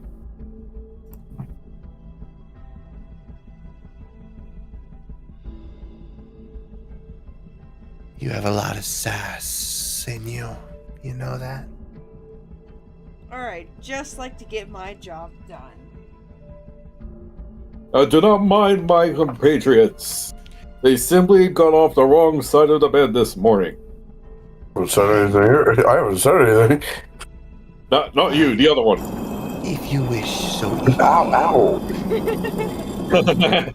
if you wish so eagerly to go that way. They point forward for you, Finley.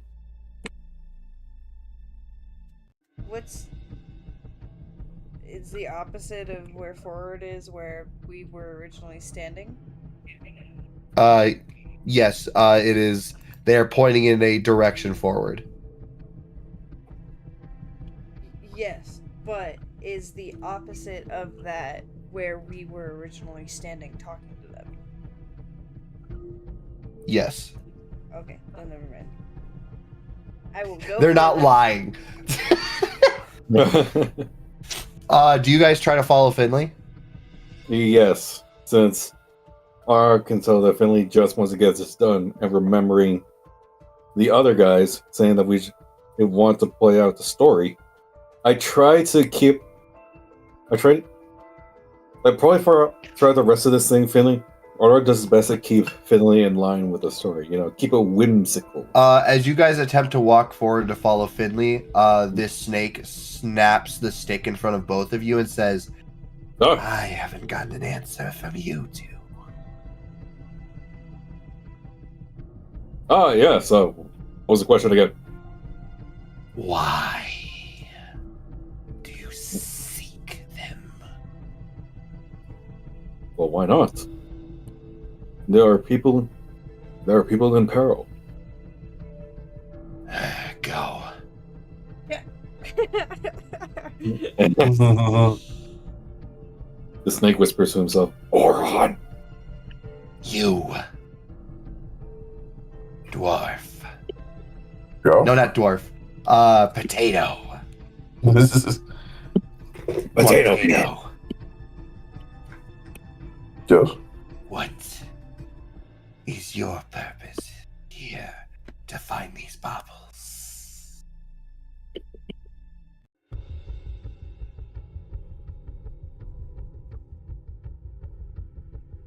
To fix the land of Wonderlife, so that we may return home.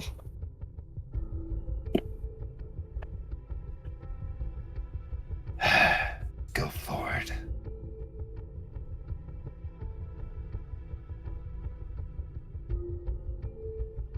They're looking like oh, Oh.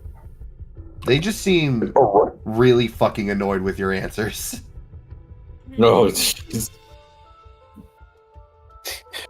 Was there like any indication of like they're looking for a specific type of answer?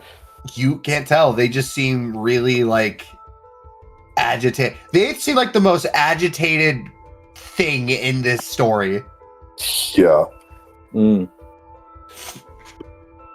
You see as you all begin walking as they do not follow. Take a look. Be like, all right, let's get going. Forward as RR walks into the darkness. You guys wander into the gigantic woods of Spookums. And you wander through these woods as it is not long before you find yourselves easily maneuvering around a incredibly easy maze. Oh, it's like one of those mazes in the back of the cereal box. Yep. You're like, oh, we can practically see the other side from here. As you get there, though, you see as what looks like a full-on spike drop right at the end. Ugh. Jeez. Oh no, a trap! Genuinely, Whatever we do. I was genuinely bothered by that one. Oh yeah, sick. You guys step over it as you find what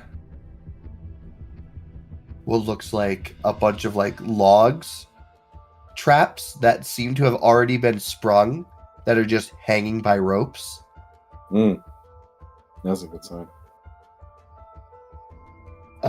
As you walk, Finley, you look at one of like the log traps and you see something dried on the end of it. Blood. Yes. Cool.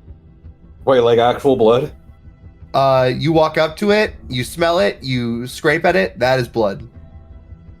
Oh,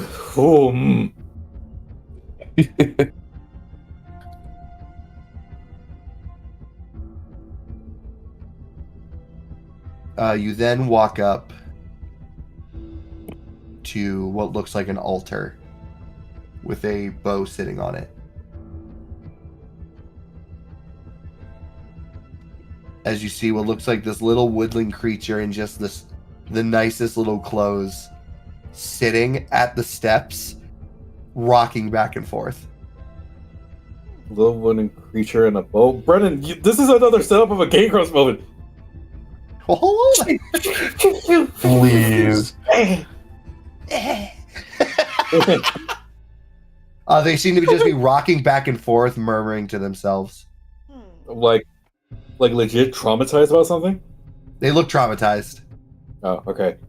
Auroch is definitely concerned after the darkness and the dried blood, but he still keeps face.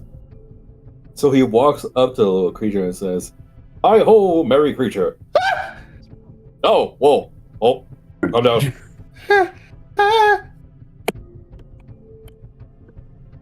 Who are you? Do we see what this creature looks like? No, it's just a generic chipmunk like looking dude. Oh, okay. So I'm imagining the chipmunk from Walt Disney. What has you so frightened, friend? Are you here? No, you can't go up these stairs. Well, why not? You can't get the bauble. You can't.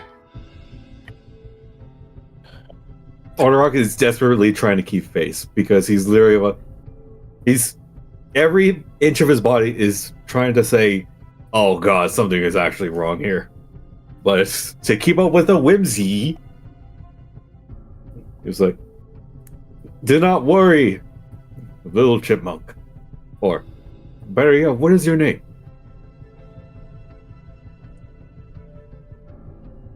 Oh God. What is my name?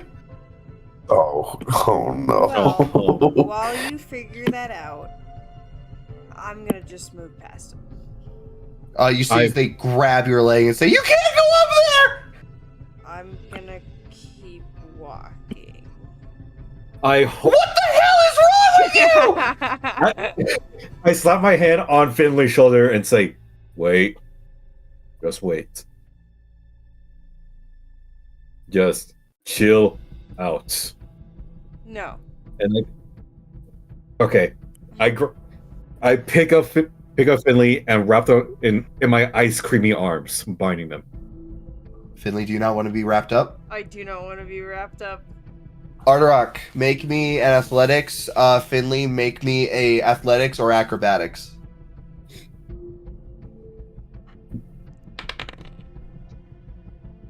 Okay. I have a +9 in athletics. Try to beat that.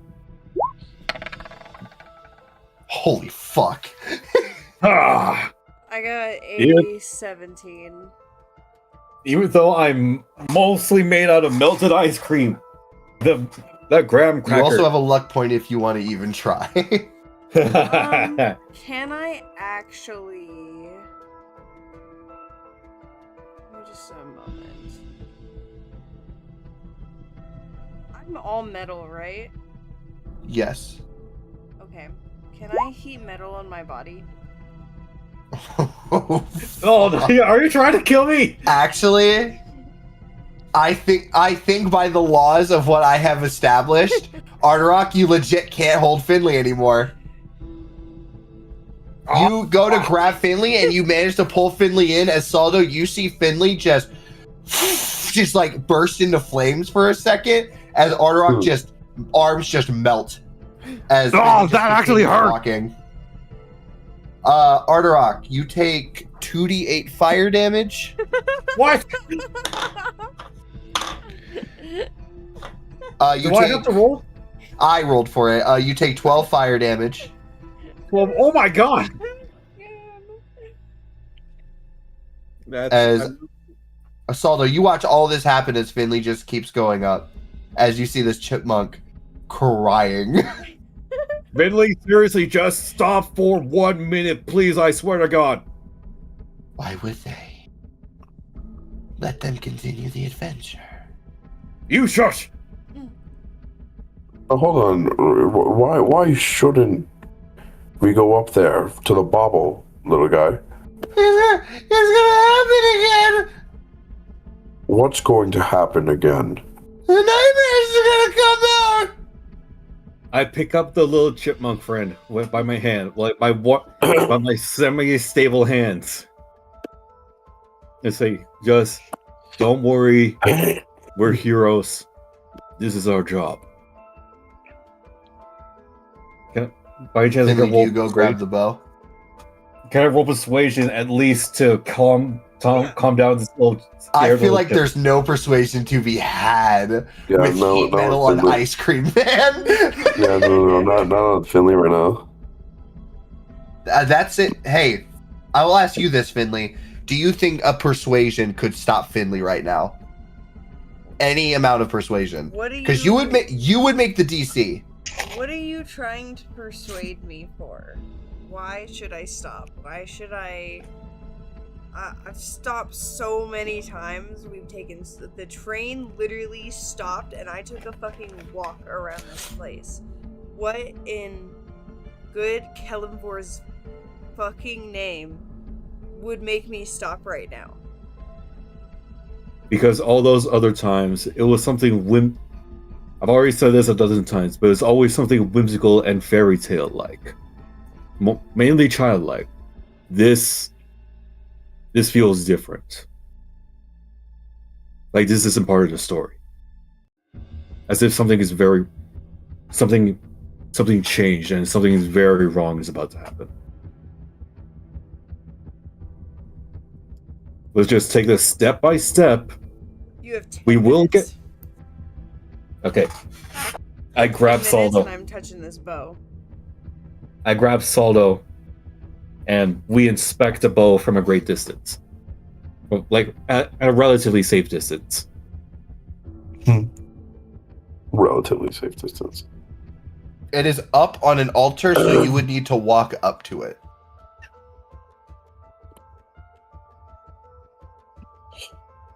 Okay. I pick up the chipmunk, and like a metal detector, depending on the amount of steps I take toward a bow, and how badly this chipmunk screams at me, I get on whether amount of distance is good enough to just inspect it from where I'm standing.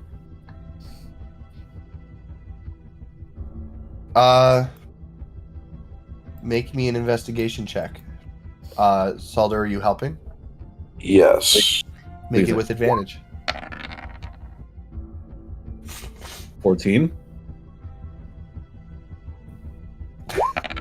With advantage. I'm going with a 14. You look at this thing, you're like, I'm not touching it, I'm looking at it. There's nothing really that you see wrong with it. It's just a bow on a pedestal. I'm going to cast. Never mind. Detect magic. Was that what you're gonna do? I got it mixed up. With dispel magic, which I do have, but I no. I can't do anything to calm down the chipmunk because this little guy is tweaking out. I would say, Finley, 10 minutes of investigating would be up. Oh, come on. That was fast. Well, do you have anything else you guys want to try? Investigation takes a bit. I could cast calm emotions on the chipmunk. Yeah, because this chipmunk is literally supposed to be the guide or like the teacher or like, do this and you'll get the bubble. But this chipmunk is like on drugs. You know what, Brendan? Going off of what our arc is talking about in regards to the sort of tone shift, do I have like any sort of like innate vibe as to like if something's wrong from here versus the other like aspect of the story, or is whoever the snake person is just sort of like not like an evil person in a kid's book, but like do they seem almost like instigatory, or are they just sort of like this is just their role?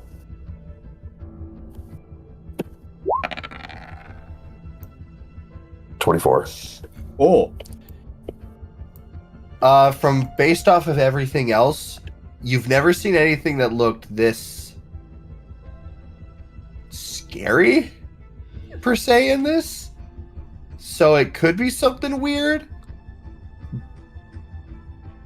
You've definitely never seen anything like this in Wonderlife.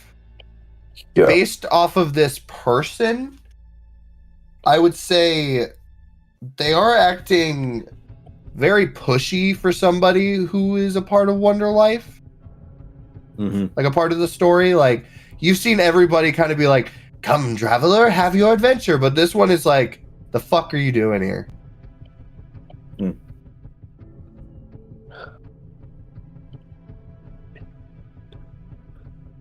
I mean,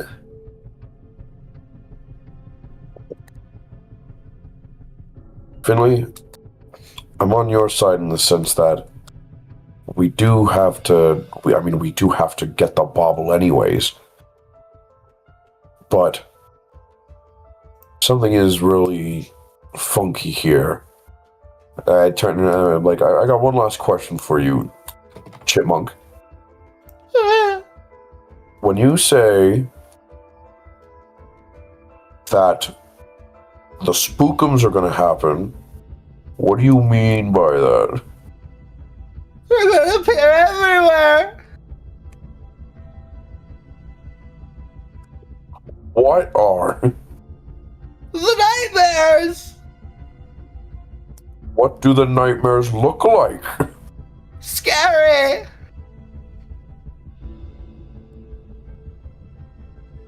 Like, sort of grimace, and I just look at the other two. I'm gonna grab the bow. If we're gonna grab it, then be ready. Saldo puts his fists up. You grab the bow and yank it up as it turns to dust in your hands. As you watch all that dust turn pitch black and fall into the ground, as you see the chipmunk stop moving. Oh boy. Chippy, Chipmunk.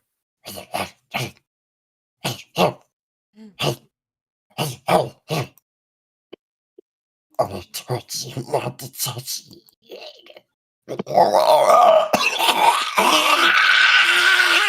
You Oh my see God. as tusks explode out from its bottom jaw. You see as tusks explode out from its bottom jaw. You watch as its body begins to grow to twice its size, and you see as its body splits into two separate sections. Oh my God! This went from Spooky's House of jump scares to Resident Evil really fast. As you watch two giant boars It's like appear before you guys. It's like full on gore, right? Like completely. It's more like clay. Oh, clay. Okay. Clay and wooden puppet type shit. But I guess gore in this storybook sense, if Blood and Bones was clay and wood. Roll initiative, everybody. Awesome. Oh, finally. Oh. Was that Finley saying it? Yes. And me. 2.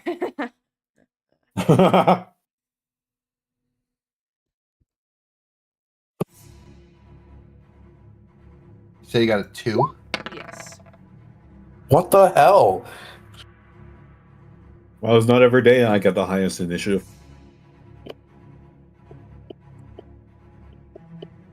I'm going to say this right now. You guys are found to be on this smaller scale platform. Essentially, you are on a small scale arena that no matter what, anything can hit you guys and you can hit anything. So we don't need a battle map.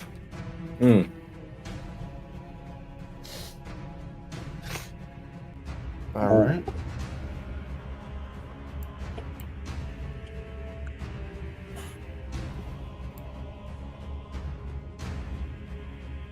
All right, so 2. All right, yeah, it's looks something like this. Then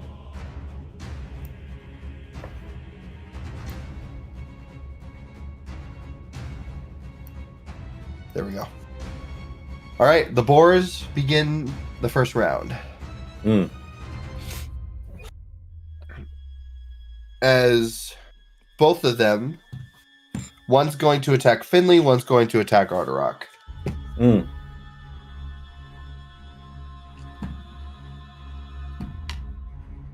They both miss. As they both go to try and attack you, you both just kind of like Toro out of the way of their tusks. Arterock, you're up. Salder, you're on deck. Okay. As I see the chipmunk horrifically mutate into the two giant boars, is the snake still in the room? Or No, she's not here. okay. I scream to this. I scream to the heavens. Chipmunk, no! As I activate my rage. And but just to be clear, I can activate the double rage at any time. Yeah, Or was at it- any time you want to. You just double rage? Since I'm probably going to be spamming it from now on. Like I just realized I haven't written that down. Like basically is what were the exact details for double raging? Is just double attack, right? No, not at all. Double raging means that when you enter this state, your spirit gems are heightened. So essentially, all your gems, instead of being a action to activate in this form, they are all now like, I believe what I said. Yeah, they're all activated. You don't have to like switch them out on your bonus action. Oh.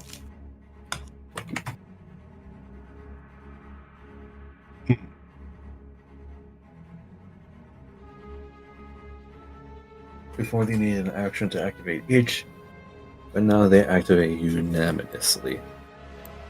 As you guys watch, you see a gummy chimera, what are all the gems you have right now?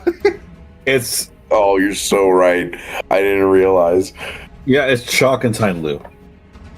You see a gummy chimera and a licorice dragon as they just they like, you see what looks like the frosty fissure of spirit energy coming off of Arteraki Road as two just gummy candy creatures just appear spiritually around him. As you see licorice armor begins to envelop his ice creamy body because of Chalk's passive ability to make his AC go up. Yeah. Please.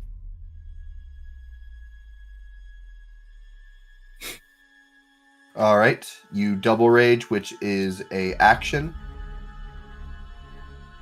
Yep. Goes up by 3, so for now I'll change that 17, so it's 17 plus 3. Remember to always keep your regular AC. Yeah. I kept it. It's still at a 17. I just added a plus 3. So I could just remove that after we're done. Yep. Oh, you added plus 3. Sick. Yeah, with all that in tow, I go up to the boars and do a fully sized body slam. Do you? You just used your action to do the double rage. Oh, okay. So wait. Oh, yeah. So I can't attack right now. You cannot. Unless Okay. you have something to do on your bonus action. I can intimidate them to stand down. I'll allow you to try and intimidate the boars. Yeah, okay, with my activated double rage, I roar to the heavens while screaming, Chipmunk, no! Roll me intimidation. Chipmunk, no! You cannot be serious. It does not work. You see as you just see them wildly.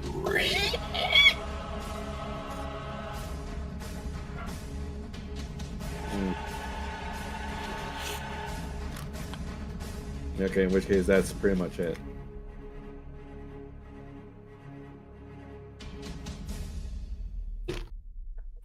All right. Saldo, Finley, you're up next.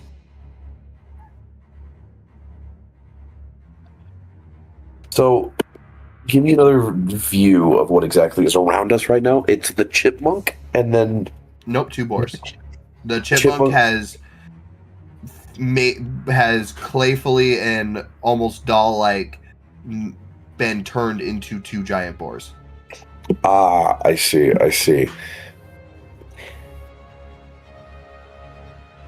Well, in that case,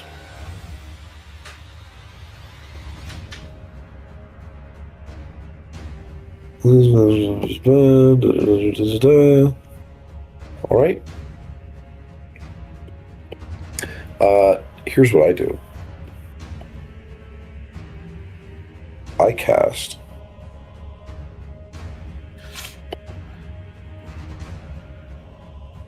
Where is it? Are they technically living creatures, or are they constructs? Because they're clay. Or can I not discern that? I'm gonna say they're living. Cool. Then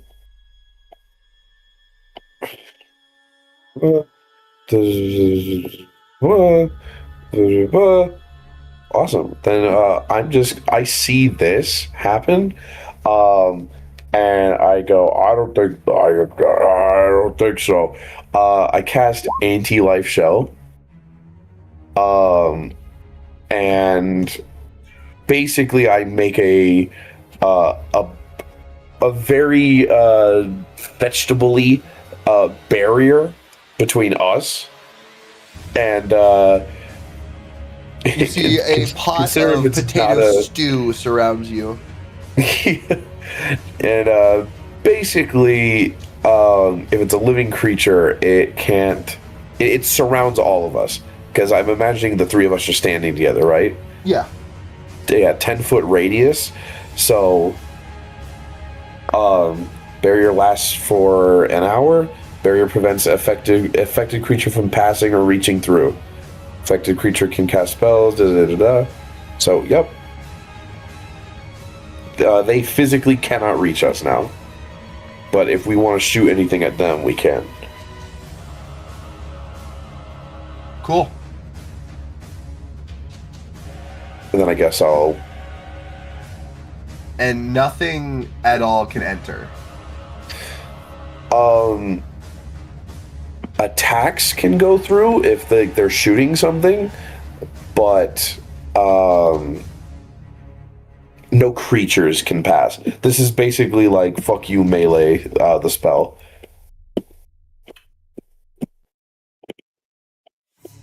Unless they're undead or constructs. I think you just fucked my entire encounter. Unless they're undead or constructs, which is why I asked. None of them are undead or constructs.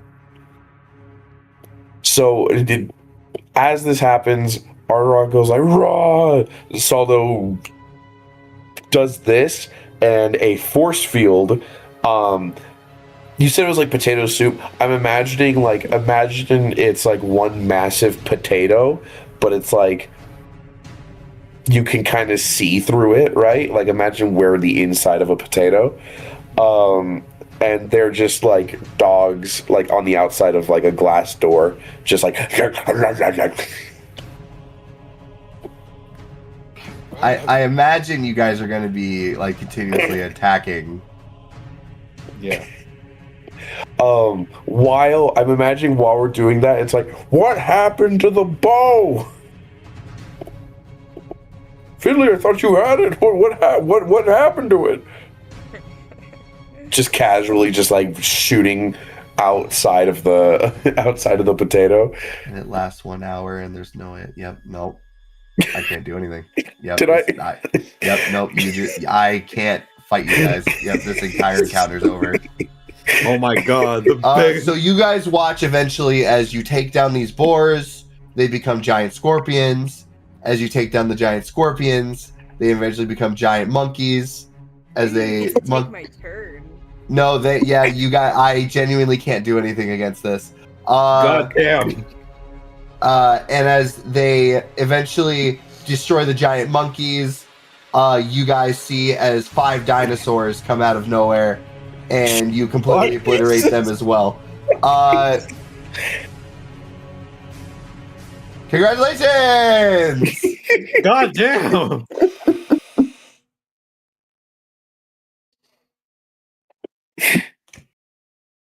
Brendan has an inkling, just an inkling of how we feel going on this journey. I wouldn't say that. I'm feeling pretty good right now. You have passed the entire challenge as you see as the last dinosaur falls. A T-Rex, a Brontosaurus, a Triceratops, a Stegosaurus, and an Ankylosaurus. You guys watch as the dust from all of them, the chipmunk reforms as the chipmunk itself turns into a bow, and it lands into your hands, Finley. Little buddy? Congratulations. I got the bow. But what about Chipmunk Friend? You hold them within your hands. He's the bow. Oh, can we find the compass? She tosses it at you. She's like, I repaired it for you. Oh, thanks. You're welcome. So what did that, to be fair, was Saldo cast that spell, Anti-Life Shell, and we still had to spend like an hour just chipping away at everything from the inside. You would have, is that right? It would have taken. It takes 10 rounds for a minute to pass, Saldo. Yeah. And that would have been 600 rounds. Yeah. So, no. Just back and forth. Oh my god. Well, no, we wouldn't have spent a whole hour in there, but we did still, like, fight. We were just, like... They were just, a bunch of stuff on the edge of, like... Nothing could touch you. You guys did not lose any health. So, like, dusts himself off, and he goes, whew. Honestly, that took more than the... Delete what? Nothing. Oh. And so he goes, honestly, that took more out of me than absolutely not evil did. No. Well, yeah, with that one, that was a 5th level spell, Brendan. Enjoy your long rest. Did I genuinely like? I don't have to cast it. You want to go through the whole thing? No, I don't want to anymore. You already did it. No, I'm chilling. That was a really solid spell. You like genuinely. Like, I was like, oh, man, they're going to have to go through this whole encounter, and I don't know if we have the time. And then you casted that, I was like, oh, well, fuck it. And so... What I'm thinking this is the first time I think I've actually ever cast this spell, too. It's one of my prepared spells in, like, from, like, my cleric domain. And I was like, this doesn't really seem, like, all that, like, useful. And I was like... I guess I could just give it, like, I guess I could buy us some time and we could chat while we were in here figuring out what the hell happened to the bow.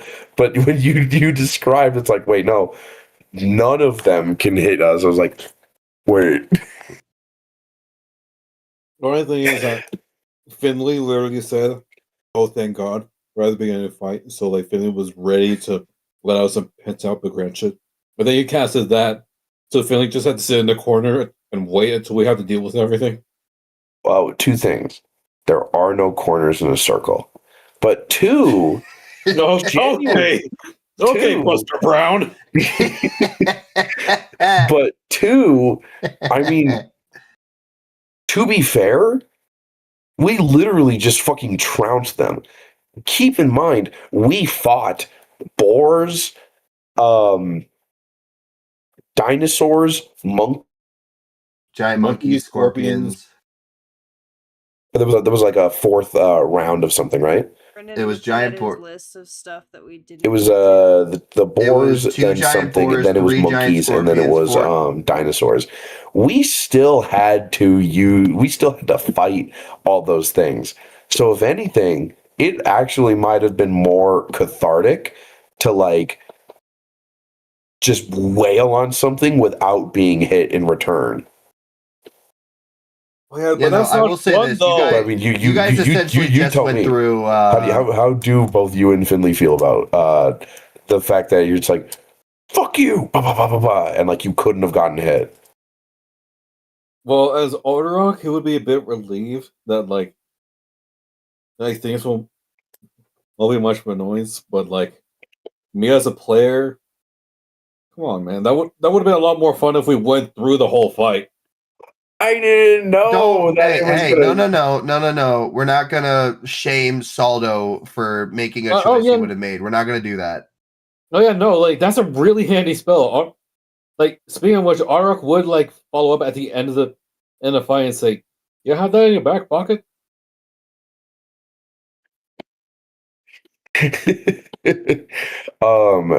Thinking about that being like, I did, but I guess it never occurred to me how anytime we are fighting someone, typically they can just shoot things at us. I never realized how. Or currently flashbacks, so all the fights we've been through, and how handy Anti-Life Show would have been. So after it's a fifth level spell. After all Saltail finishes that sentence, I throw a glob of ice cream from my probably reshaped hands, but I throw a glob of ice cream at Saltato's face. Ah! I could vaguely only do it like a few months. We haven't had much of an opportunity to. Oh yeah, no, that's fair. Hold on, let me get that off you. I want to. Don't lick me. What? I'm not licking you. I'm using my ice cream hands like a magnet. Okay, I can appreciate that. But it sounds like. Oh, hold on. Let me get that for you. Hold on, I got a better way. I use the spoon. I take out my big spoon and scoop the ice cream off his face. So I do turn to Finley while Ardarok is just doing this, and I say, "How do you feel? Are you all right?" Like I could have thought.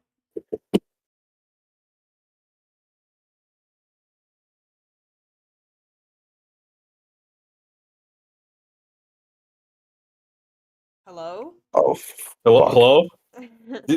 I thought you were going to say something. I think you cut off. Yeah, I thought. Yeah, did you cut out? I said like I could have thought.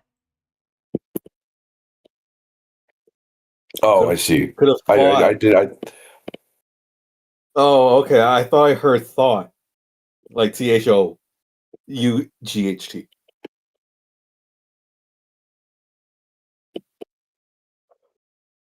Well, at least we finally got the. Bless you. At least we finally got the bauble here. Honestly, this section, this area of the book, rather, has been really disconcerting. Yeah, we barely met anyone else. we barely met anyone else. Like, it was just a snake person, a little chippy here, as I point at the bow. Are you still there? I'm right here. Round. Yeah. I've been standing here the whole time.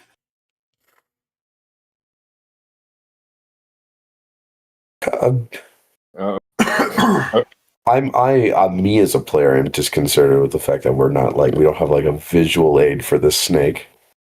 I'm right here. Hello? A regular JPEG of a snake. Am I not? You're seeing it? not on the fuck. God damn it! What are you serious? This whole fucking time. Oh my god! I'm so fucking mad. I feel like I might This be whole wrong. time. I'm pretty sure I'm wrong. I feel like I asked a question of that field earlier. I think Brendan answered, "No, that you don't know that." I was wondering. I was like, we're just talking to like a random, like disembodied voice right now. This feels Yeah. freaky. Brendan, did we have a picture for the chipmunk? What did the chipmunk look like? It was just a random chipmunk, but you did have a photo of this snake person. I'm glad we finally. And there was boars on both sides of. I'm gonna fucking. You want to bring back the boars? I want to see the boars. No, Please. I don't. No, come on. I don't. That's all right. That's all right. Come on, Brandon, please. Like, I really it would make me don't. really happy. I wouldn't be happy. No. It's no. It's we got what we came for. Saw the turns to look at the snake. I was gonna say snake man, but is this a man or a whammon? It's a women. It's a whammon. Saw the turns to look at the snake whammon. After dissipating the magic potato force field, it says, "So, are you going to explain at all what just happened?" Yeah. Explain what? So what's the deal with the bow? And Solo like turns to look at Finley. Yeah, like the last thing I was expecting after visiting the other kingdoms was a tweaking out chipmunk. Yeah, I know that the great baubles are of great power and importance, but I didn't know that one could be a creature. Who's to say they're not all creatures? Me holding on to the scales, me like, ooh. The scales of As for the balance. bow, it is a bow of lordship.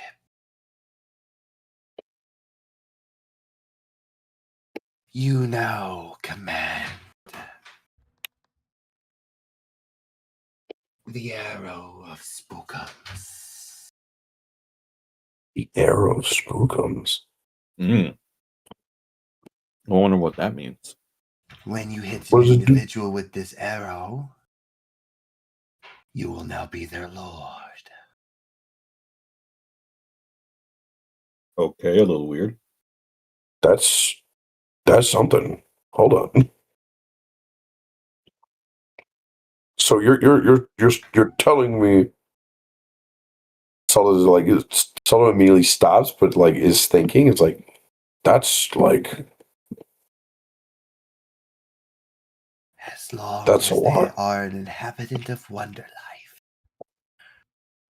they can be affected by the bow of lordship.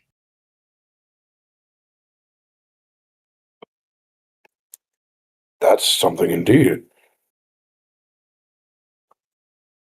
Well, guys, I think we ought to go see how the train's acting up now. Yes. Farewell, travelers. Goodbye. Did we ever get a name for the snake person? What? Did we ever get a name of the snake person? You never asked. Oh, okay. Just Before we go there leave, if you want to. I say, "Oh, goodbye, Miss." Maya. Miss Maya. That's the next person we're supposed to take with us. Only Aragog knows. Arog hears, all right, Maya. Immediately freezes in his tracks and then turns around. It's like,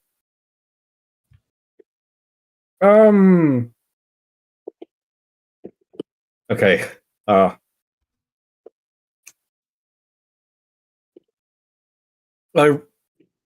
I pull Finley and Solo to the side, so I'm definitely out of earshot of Maya the Snake.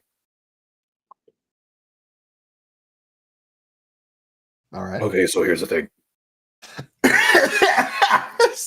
Yes, Brendan? You want to say something? No, nothing. Because that was less of a you're sick kind of cough and more of a say something kind of cough. I think it was less of that. It was like laughing at like the way you had phrased it. Mm.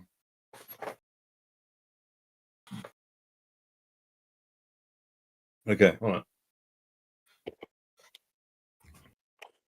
Okay, so I believe Maya the Snake over there is supposed to be the next person we're going to take with us. Well, I mean, sort of.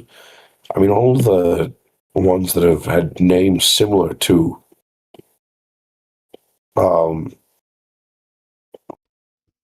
the shit, I'm blanking on the name. All the ones that have shared names similar to those that were in the tower have been the ones that have been traveling around with us. But what's concerning me is like these characters that have just been written in by like Orctic. It feels like they're operating on some level other than just the regular NPCs. Case in point. Well, that's a little bit more than that.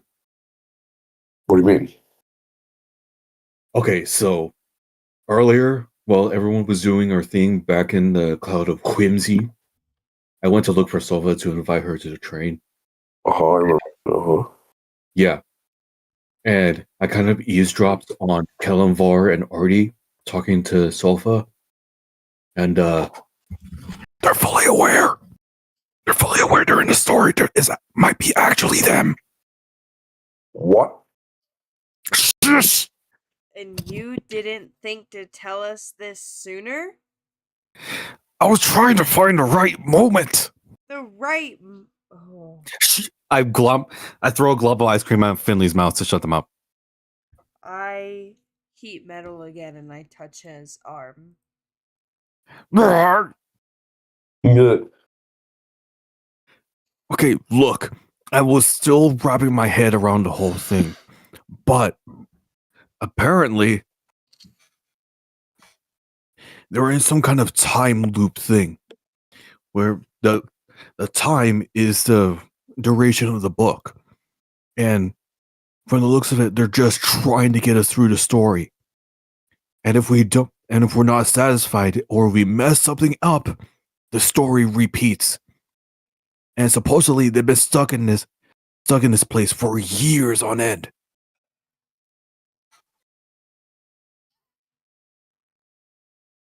And basically, we have to. From the looks of it, we had to do our best to bring Maya onto the train since she's the only one here guarding this monstrous woods.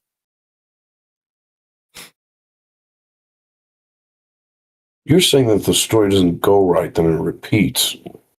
Yes. You know how, like, when a person reads some pages of the book, their mind goes blank and they repeat the page because they lose themselves?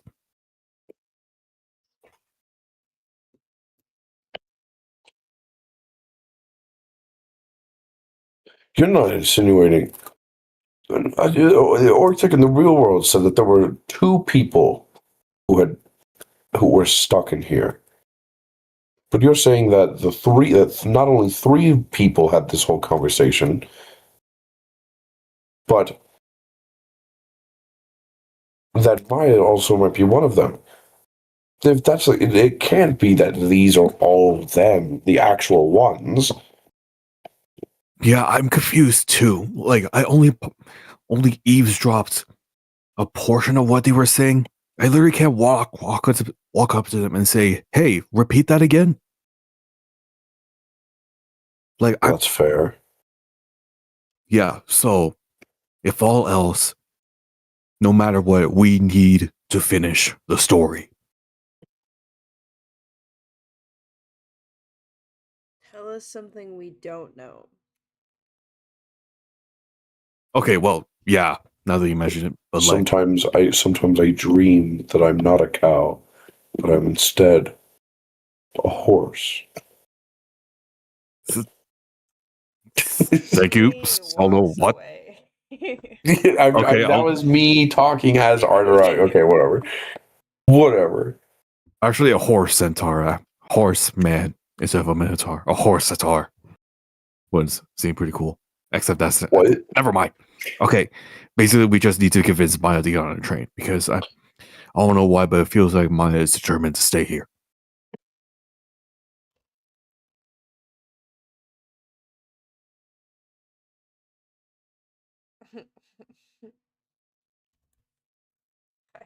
So, which What do we think? Finley What do you think, Finley? their head in their hands. I want this which one of us story has the to highest be in charisma? over. Yes, and it will be over. And to make things to really settle it in, we'll finish. We'll make sure it's over and done right.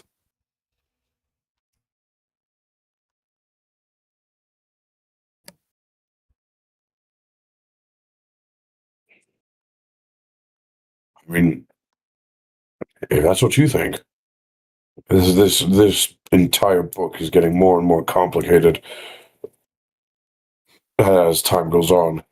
No, Yeah, I'm gotta think about this. hopefully we'll get all our answer from Ortega once he gets his sanity back. I'll leave it to you, Arterock, and I point over back to where Maya is. After all, you seem to have the most luck with.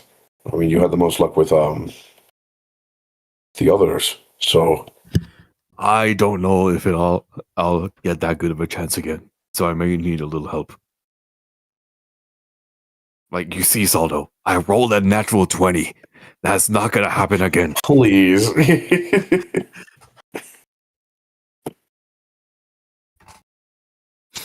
I cast guidance on Arterock.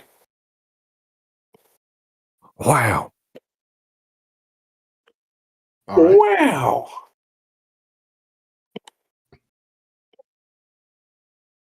Okay. That's up to him. What do you like to do? All right. Okay, as I walk away from the gang, I walk up to Maya and say, "Hey, so Maya the snake, was it? Or do you have a last name?" Maya. Maya. Interesting. Well, you see here, my friends and I were talking, and we just can't get enough of your company. So we were wondering if you would like to accompany us on our trip across the lands and securing a You bubble. seem quite capable. Yes, but I'm sure we will have that much more of a grand time with you along our side. Make me a persuasion.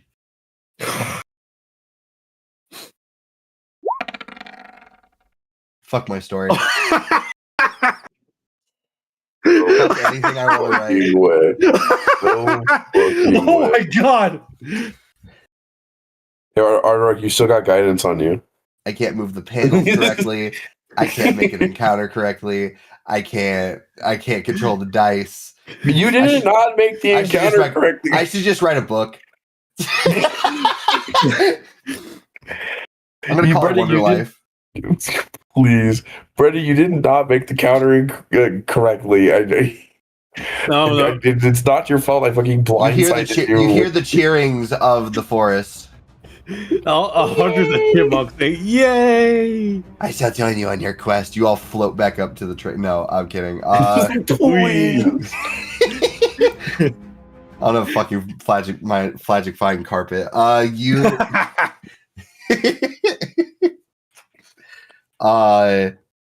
you see as she goes, fine, I shall join you. Excellent. Now onward to adventure, fellow companion. As I run my arm around Maya's back. She bites you. Ah! Don't fucking touch me.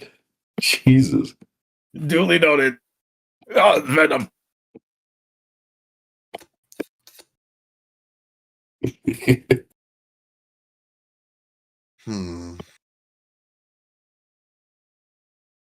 What are you made out of? Ice cream. Rocky Road, to be specific. Pacific. She narrows her eyes and goes, right. Yeah, you see, my name is Arterok, so I'm guessing Rocky Road. You say that, and she immediately grabs you by your fur and says, "What did you just say?" Oh, that's right. We have not introduced our names. Arterok. Arterok Bravehoof. I'm Pseudo Life Cleaver. Finley. Yeah, sorry for... I will travel with you. Let us go. Damn. If it wasn't a natural 20, just saying my name would have definitely been a convincer. No one said their name. Yeah.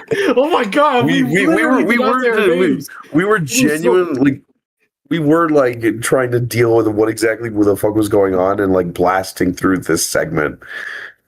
Yeah, we were so blindsided by the sun and darkness and like the train stopping in midair that we completely forgot to introduce our names. Holy shit.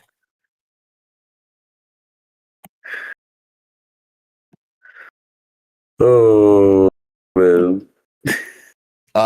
You guys continue on to the train. I don't even want to go back to the train. I'm gonna forget again. You don't want to go back to the train, you said? Brendan, it's okay. It's okay. I swear. No, it's not. That I am genuinely upset with myself for doing that.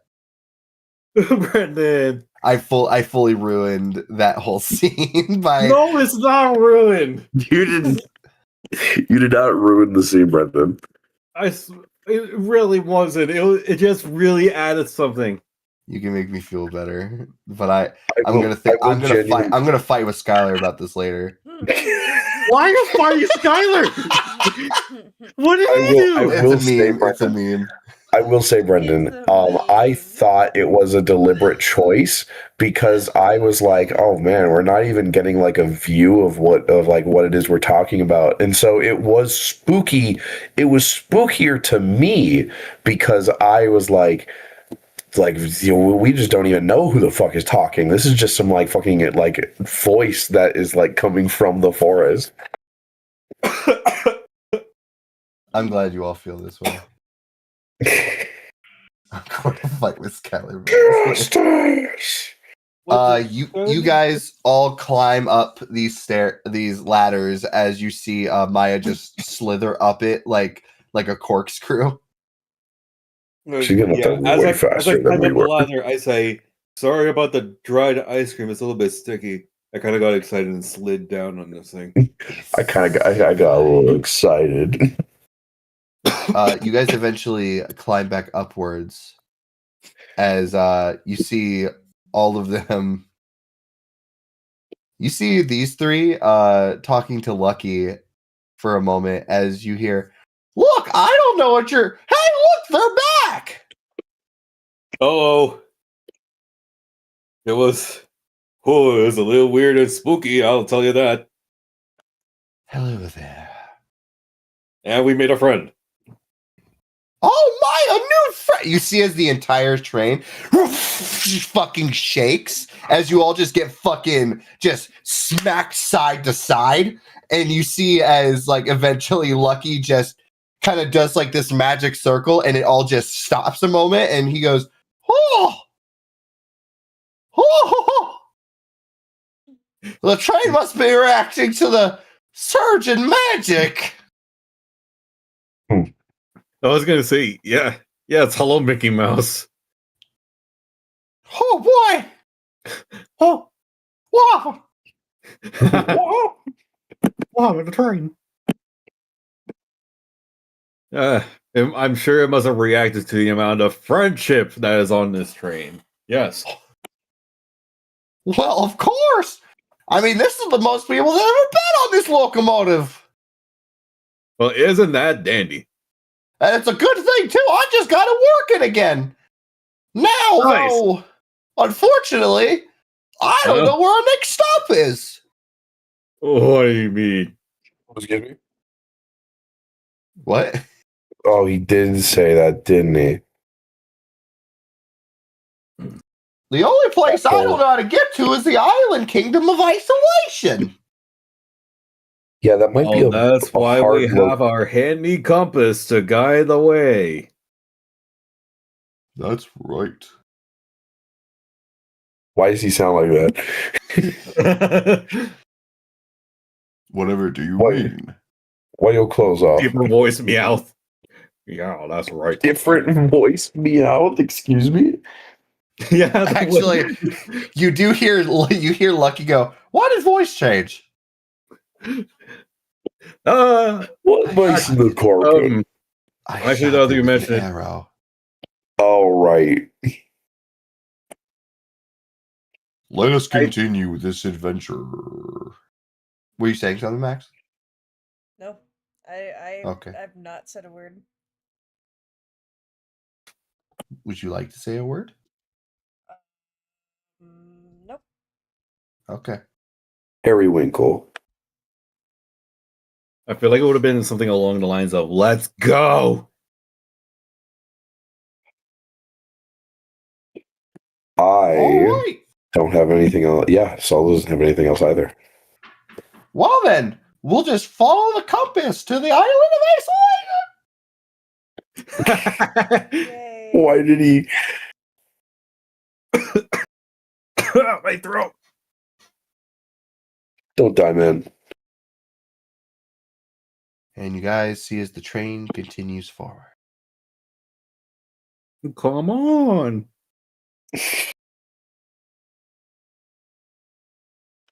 Is there anything you guys do as another day passes? Oh, I don't know if Saldo. Sorry, go on, Hard Rock. Oh. Arok pretty much doesn't do much besides taking his rest. Since he's been fighting, he and the others been fighting two boars, 2 scorpions, Scorpions, that's what they were. monkeys, 5 dinosaurs.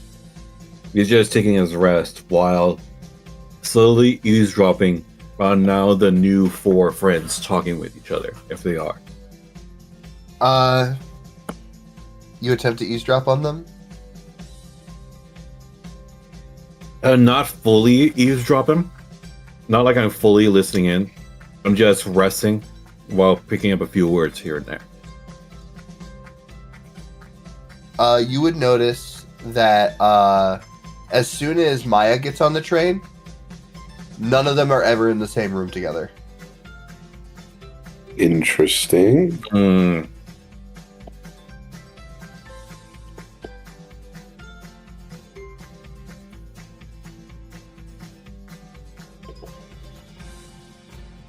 I wonder what that could be about. Although I do have a question for Ardrock that I would like to ask him in private. In regards to the characters, and that's why you said that going along with this, and like that it's important that they don't know. Why is that? Why? What if you're the one who heard them talking and stuff, right? Did they say anything about why it is that we shouldn't be aware of their whole situation? And if we are aware of the whole situation, wouldn't that be ruining everything? I mean, I don't even know. Like, I don't know all the rules in the books. In the book. Besides, Finley this whole time has been trying to rush through the whole thing and not feeling any sort of joy throughout this whole thing. So I feel like that Okay. should. So I feel like that you- would. No, Go on. You go. To be fair, you can't blame them. I mean, they literally. It's been like, what, 3 days on this side? But in regards to them, in real world time, they literally died the other day.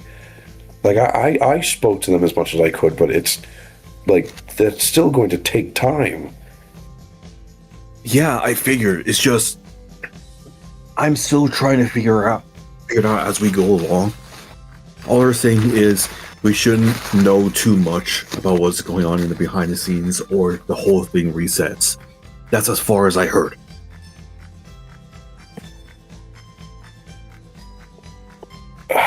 We're still only working with a small amount of information.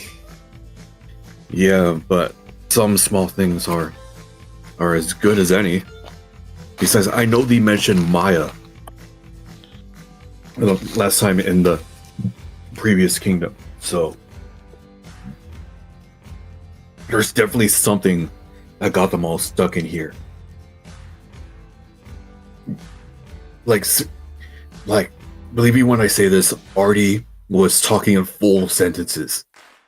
Like, besides the whole grumbling and frothing thing, he was literally speaking like a normal guy. Okay, now that's wild. Yes, that's what I'm saying.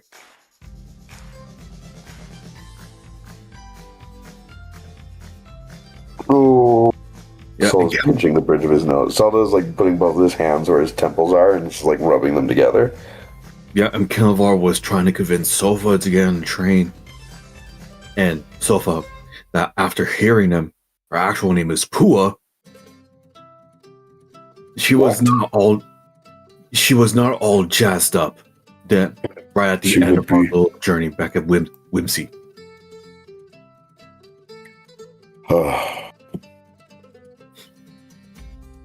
But I really want to help them. But after what they're saying, we can't directly help them, or else something will break.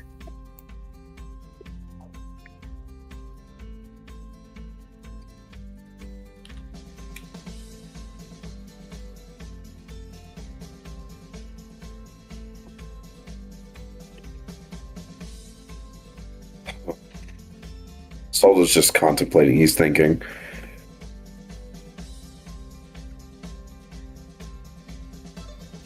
As Soltato is currently contemplating, Arak is also pacing in circles, figuring out what to do.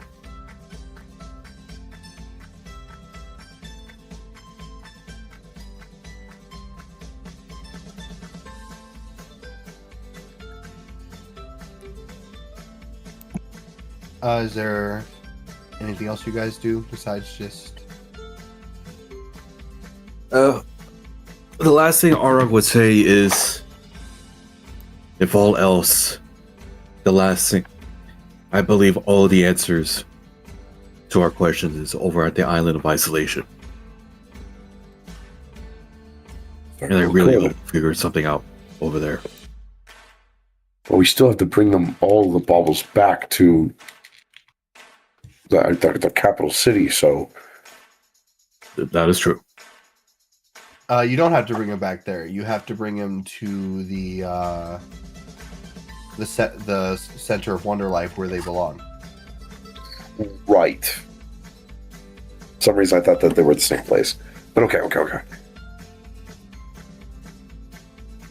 If it is, if we certainly don't learn about something here, then it'll be back there. Yeah. You know, in some way, you know, I'm trying to make the best out of the situation as possible. The idea that we might be able to use this as an opportunity, use this time as an opportunity to reach out to everyone. But at the same time, I think Finley's got it right. If what you're saying is true, then we should. I don't know about the extent, but we certainly have to just keep moving on and progress the story if we're going to be getting anywhere, if we're going to be making any progress.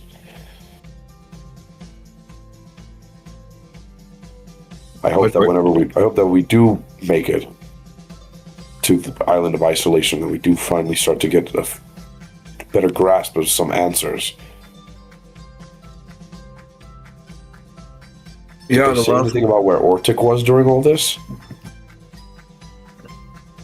Did they make any comments about the train while you were eavesdropping on the conversation? Brennan, can you remind me real quick? They never made any comments about the train. They don't know where Ortic is. Okay. Not much about the train. It seems that what is her name again? Sofa might even think like, what if Ortic's not even here anymore?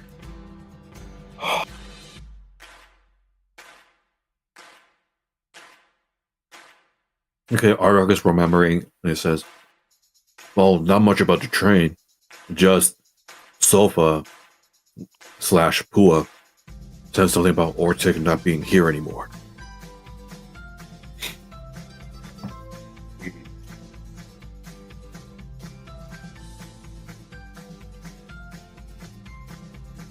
I definitely would have heard more, but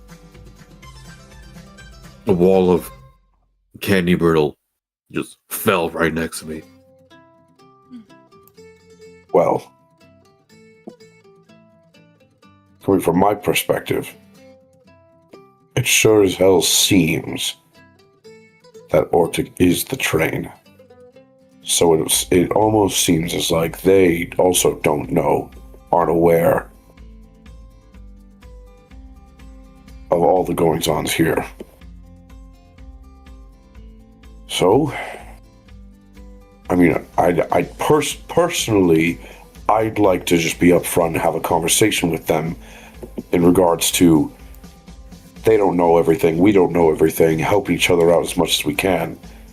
But if you're saying that they were adamant that we don't know, yes, clearly they might know something more than we do. And it'd probably just be better to defer to them. But we'll definitely keep it in mind. Sure thing. All right.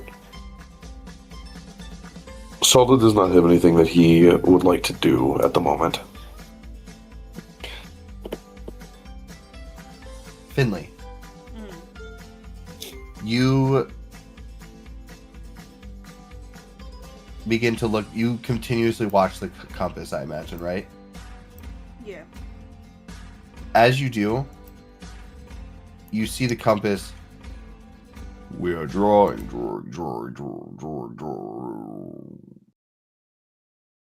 I assume because of the giant arrow hole that's arrow still in it. You watch as the compass needle starts to spin constantly. Oh. It starts to spin in a circle constantly, super fast, until eventually you look outside and you just see almost like a flash freeze of clouds just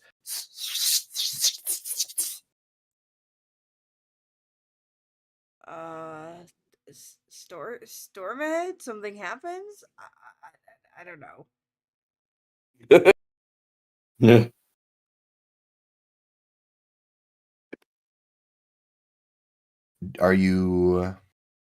Do you try anything? Other than actively announcing to everyone what's going on? Like land ho. You guys hear Finley's like, guys? Look. You see as the compass is freaking the hell out. Lucky? I think we're here? Question mark. What do you mean we're here? You see he walks out from where he always is, which is the front of the train. As he walks over, he's like, oh my goodness! The compass has never done that before! You must be here! Oh, oh, oh, what do we do now? Stop. Oh, right, stop the train. You see as he starts like running for the front.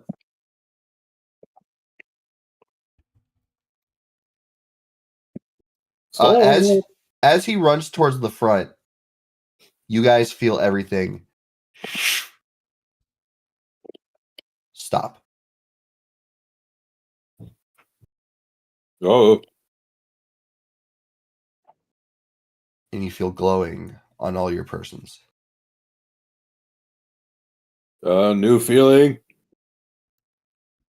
As the 4 baubles that have been in your possession, along with the compass, begin to float around you.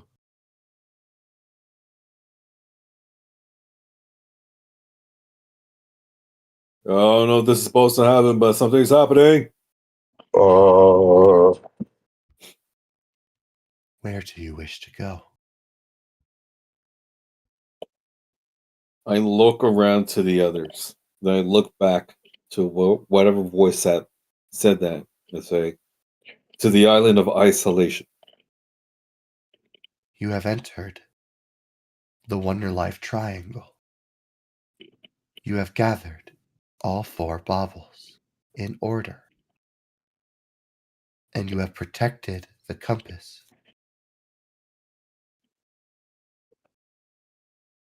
You are great heroes. Welcome to the edge of Wonderlife. I'm sorry, did it say edge? Whoa! Not that song, this one.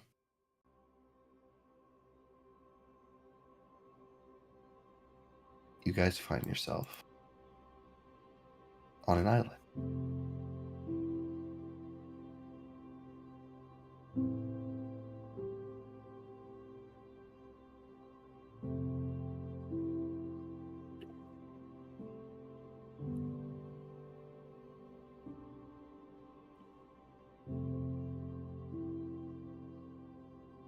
I look at the island and see if there's anything out of the ordinary. You find nothing but an expansive nothing in a still water ocean with 1 boat, 1 island, a chair with a fishing pole, and a very, very rustic hut.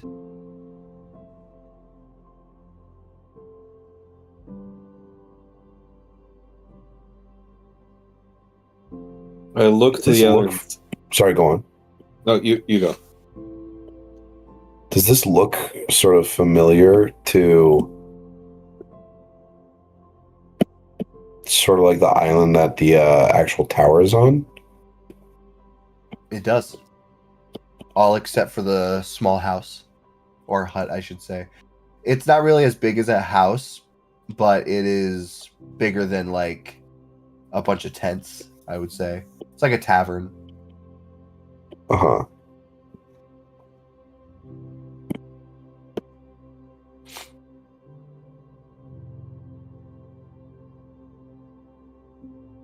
What do you all do? Oh. I look to the others saying, well, there's no time like the present, I guess.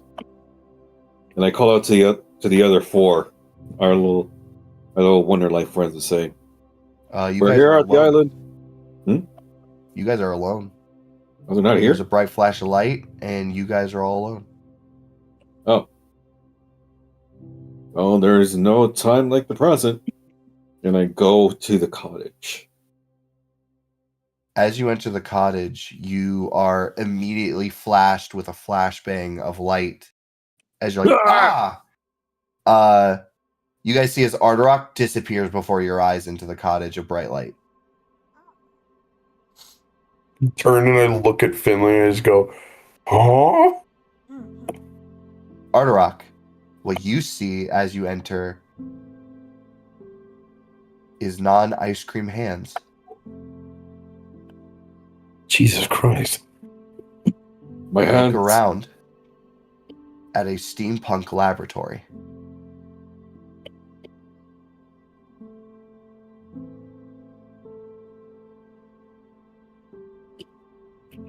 Oh my god, my hands are back to normal.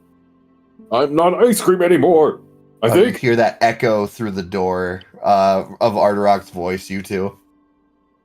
I turn and look and I like, oh, when in Wonderlife, I guess. And I walk through. I follow. Both of you also end up in the same thing, entering into a steampunk laboratory where you see all these capsules of different robots, all of them labeled different things. You see books, pages, all laying around. You see what looks like child drawings all sprawled around everywhere. All of them seeing like just details of different characters in Wonderlife. You see what looks like all these potions hanging from the ceiling. You see what looks like papers hanging off them, be like, failure. Didn't get me out of here. Failure. Didn't fucking turn me back. Failure. Didn't fucking restore anything. How the fuck am I supposed to get out of here?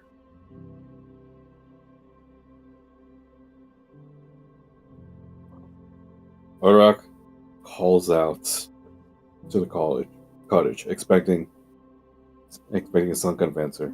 Hello?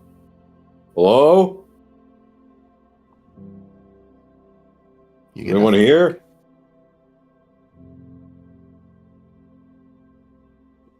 I look to the others in the truck.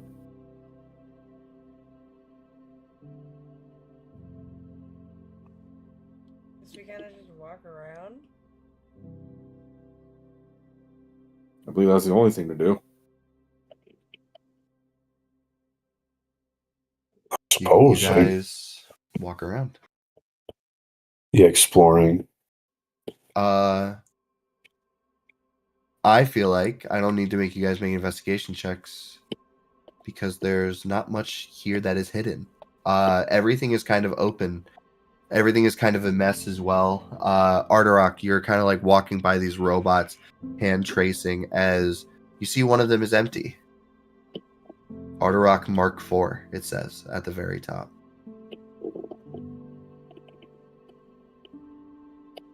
Aldrock says out loud, "Oh god, another robot named after me." You see Arderok's 1 through 7 are in capsules. Arderok 4 is the only one that is not in the capsule. Oh. Guys, there's multiple Robotaroks.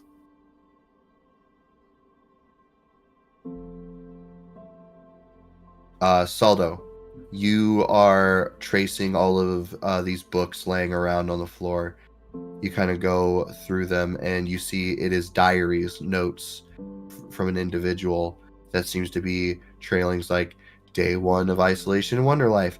I did not fucking write this in the book. How the fuck is this in the book? Why am I on a random island in the middle of fucking nowhere? Where the hell did he land? If he is out there, I need to find him and get out of here.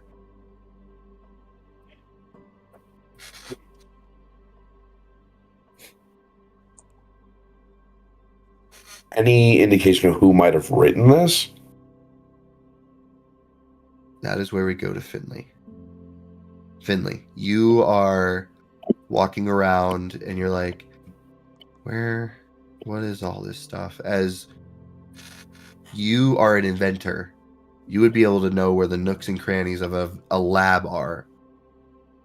As you would see what looks like a map of Wonderlife on the wall, you can immediately tell there's something behind this. As you yank it downward, as dust falls everywhere, and you just see plastered everywhere is a recreation of Ortic and his family.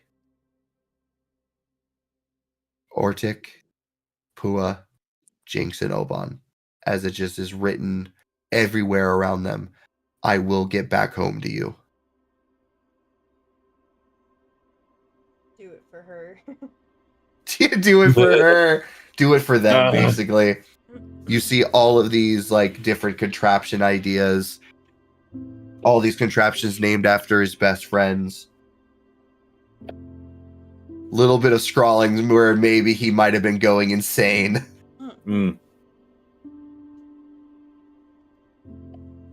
And you just see directly in the middle, how long has it been? Did they survive?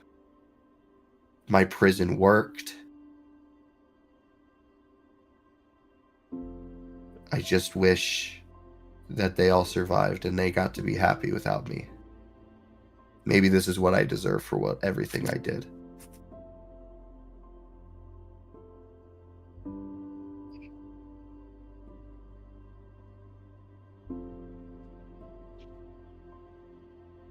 I'd motion for the others to come over and check this out.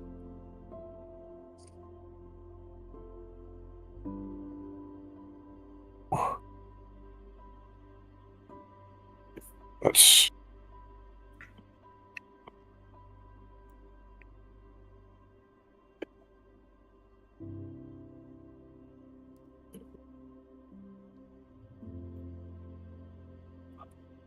Can you read it one more time, Brendan?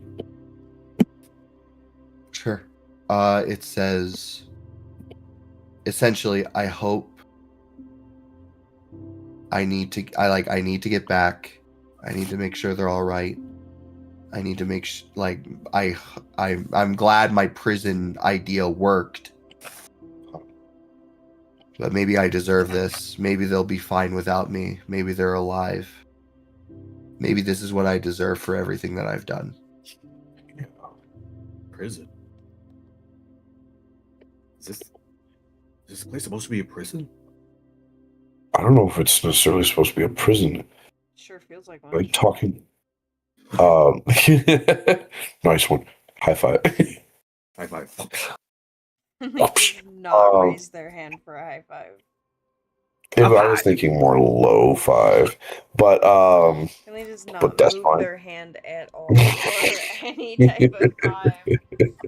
Just the most stoic expression.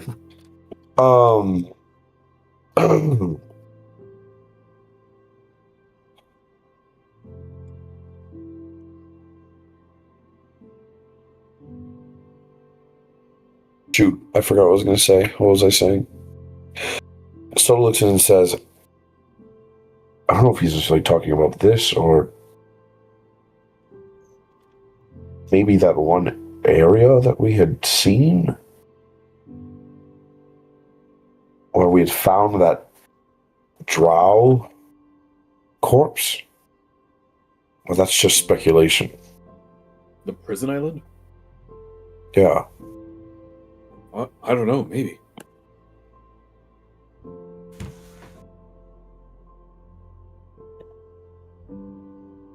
Finley, as you are speculating this, you hear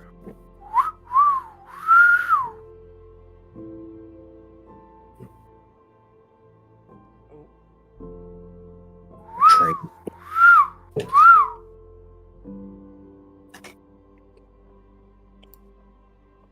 What's that sound? Coming from anywhere, or I didn't realize you your hear name it was Finley. you Please. you hear it coming from upstairs. I will go upstairs. You see what looks like a door that says, "Only those of my family may open this door." Good fucking luck, bitch. I would like to try to open that door. You see as a magical sigil breaks and the door opens to you. That's interesting. As you see a flask sitting on a desk, a very familiar looking desk.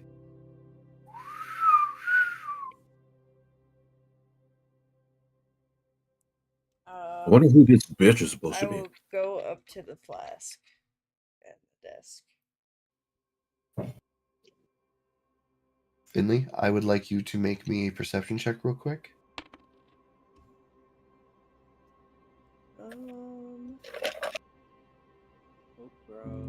Page 7. 7? All right. You walk up to this flask as you see it's whistling at you.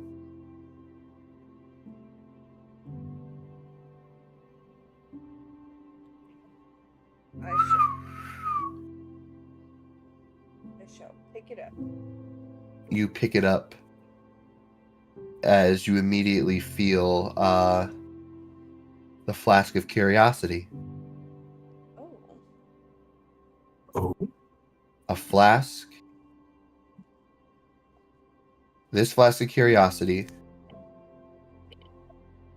magical ability, is to unlock the door to Wonderlife.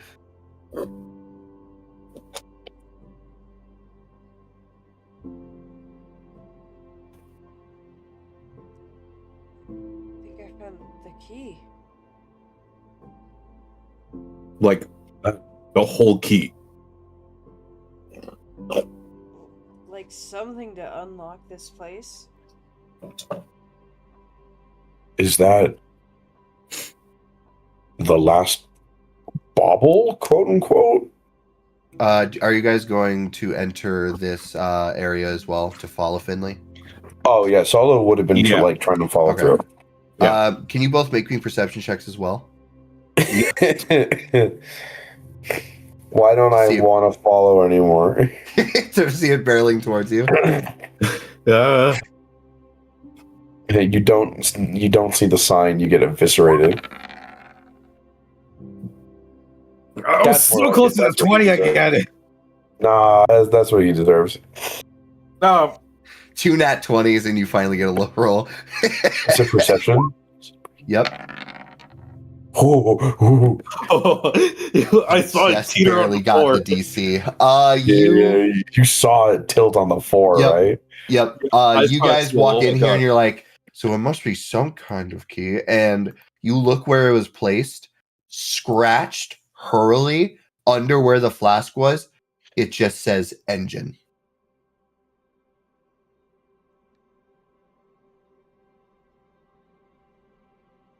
Oh.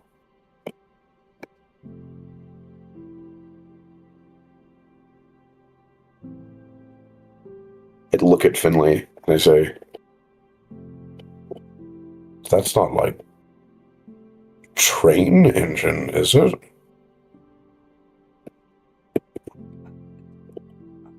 I don't know. What?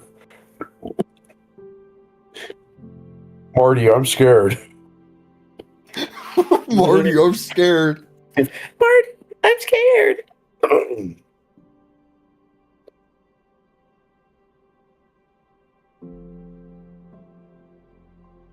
Is there anything else that we see in regards to this key, or just the message that's scrawled on the bottom half? You're looking at it's just the only thing in this room is this flask that was locked behind a magical seal that only Ortic's family could open or bloodline could open. Yeah. And written under it is what looks like, you can see there, the only other thing is a knife that is like stabbed into the desk. Hmm. And you see just like carved into this desk, very hurt looking, like it looks like how you would be like fucking scratching something as hard as you can, as fast as you can, is engine.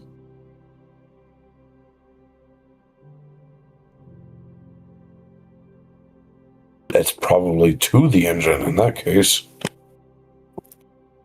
I have a question. What's up? And this is both in and out of character. This is for all of you. There's that note saying built a prison, so on and so forth. And then did we see this message scrawled on the door saying like, oh, only like my family can open this, fuck you? Yes. We don't necessarily think that Orctic was trying to keep people out from here, in which case this would be the prison. And in doing so, if we were to get leave, we would be opening the prison? I don't even know. It could be literally anything. I've got no idea. He's your family. That I just met him. Now I'm in his fucking book. And I'm in his book. Look, I just met the guy and he already put me in his fan fiction, okay? Like, I don't want to know.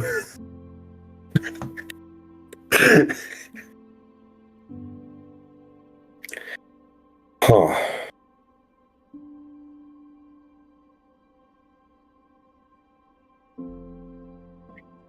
I mean, regardless, we still have to leave. I'm just bringing out any possibilities here.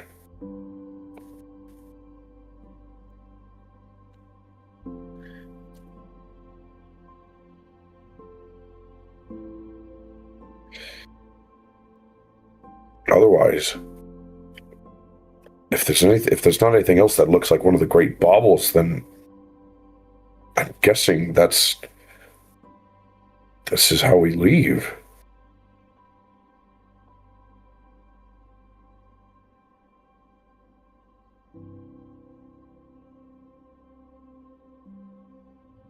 What about the folks that are trapped here? We haven't really found them. Well, one of them is Ortic, right? One of them is Ortic himself. And if this is supposed to go to the train, then I'm imagining that might unseal whatever piece of himself he put in here. As for the other, there was only 2 other people. If Ortic's one of them, we don't know anything about the other one who's been put here. And that aside, Putting Ortic together would help us figure this out a lot easier. Yeah. here's my last question. Or, well, here's one last point of consideration. If this isn't a bauble, if this is like a way to just leave, right? What's the difference between if we finish the story versus just jumping out of the book through the engine now? That's even if they're not one and the same. This could very well be the bauble, and we have to take all 5 of them to the back into their rightful place, and then that is how we leave. Or this just allows us to leave now. But if we don't finish the story, what ramifications does that have?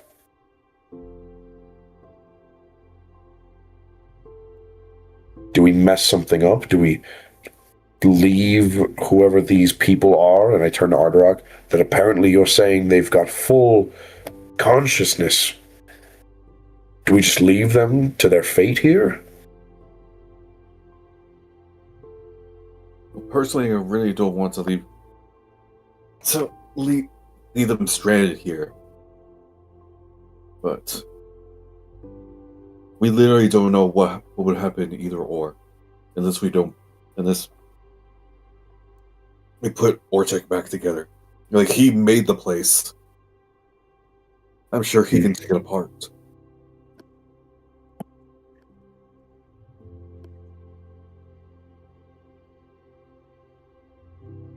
I think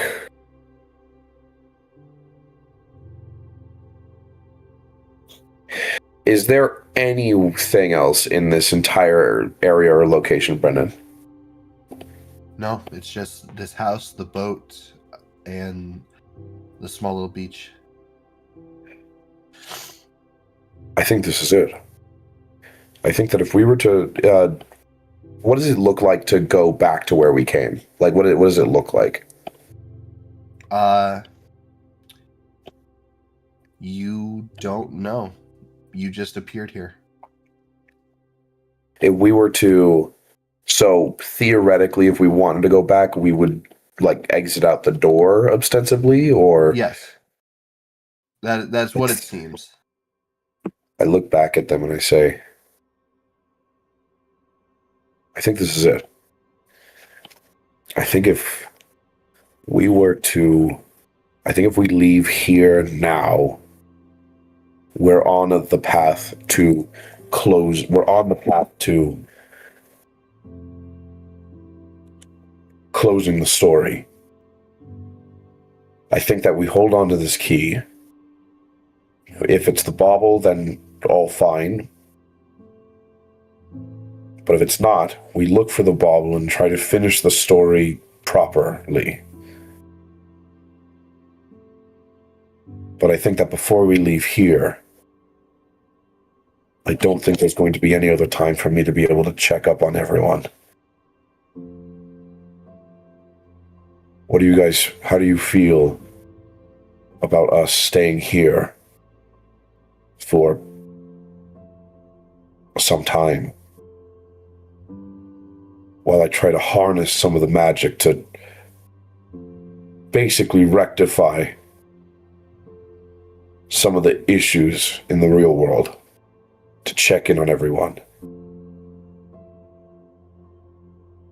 Well, if you want to charge up, then go for it. But depending on whether we stay or go, mainly depends on Finley. It's not like I really have a choice.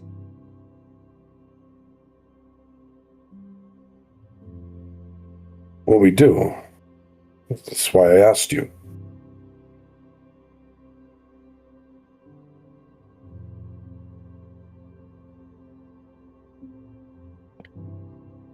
Oh, by all means, I just want to go.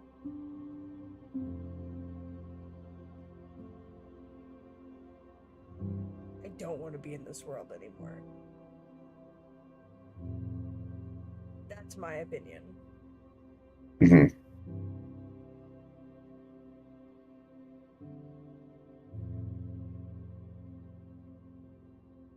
I will take that into account. I'll try to make it as fast as possible then.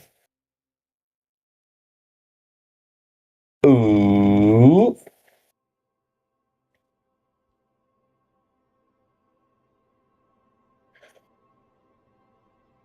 Brendan, Yes. I'd like to cast some spells. All right. Hold on, let me pull up the list.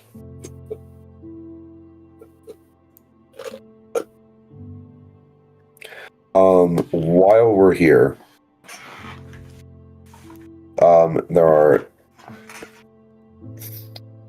three people that I'd like to Gry / speak with. Actually, you know what? No. I'll just start with like the sendings and stuff.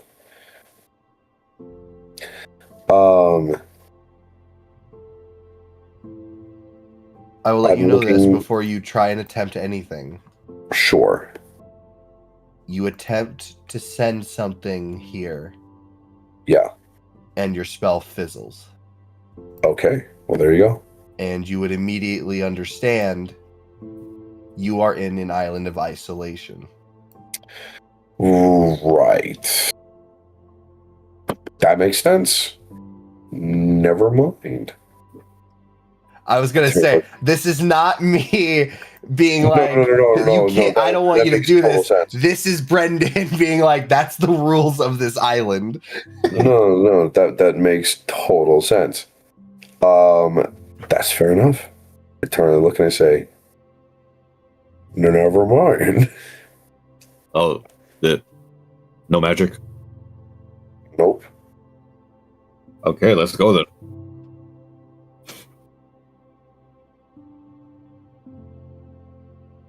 You guys begin walking out. Yeah. Yep. Mm-hmm. You guys walk out.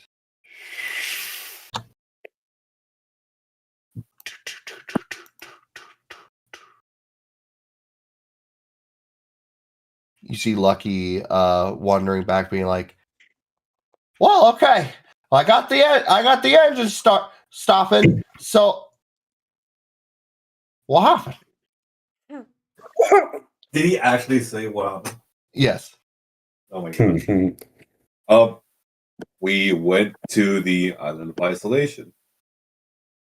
And You did? yes. It was definitely isolated. Yeah, you don't say. What did you find there?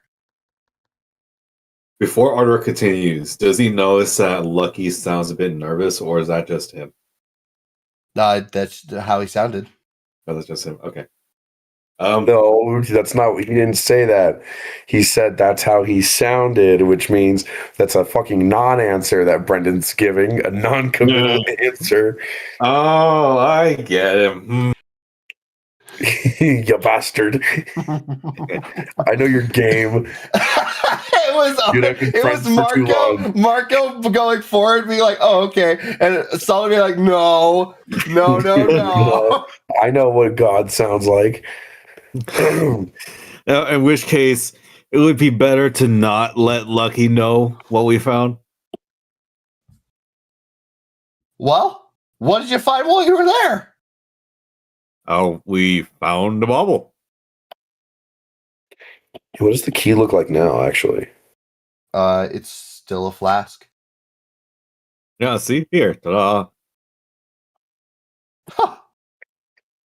You got all 5 then. Well then. That last line sound ended a little sinister. That might have been just me. Well, all right then, guys. Here. We gotta truck our way to the center of Wonderlife then. Let's get all the bubbles up to the engine now, shall we? You see as he goes to grab the flask. Oh, hold on there. What's the rush? No worries, Is I can hold on to this. Yeah. Finley here was the one that found the bottle. They should have the honor of holding on to it until we get there. Well, I have to get the power to go there. That's what the baubles are for. Oh, we can just bring Finley up front then. Nobody knows how to work my engine better than I do. Do you not trust me? No. Oh man, Brendan, do I trust him? That's up to you. Brendan, do I feel right now that Lucky's acting more different than usual? Because you seem really interested in grabbing that bottle, grabbing the flask. Make me an insight check.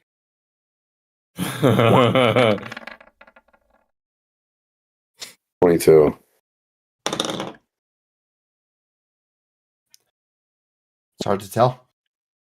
Oh my god, beat a 22.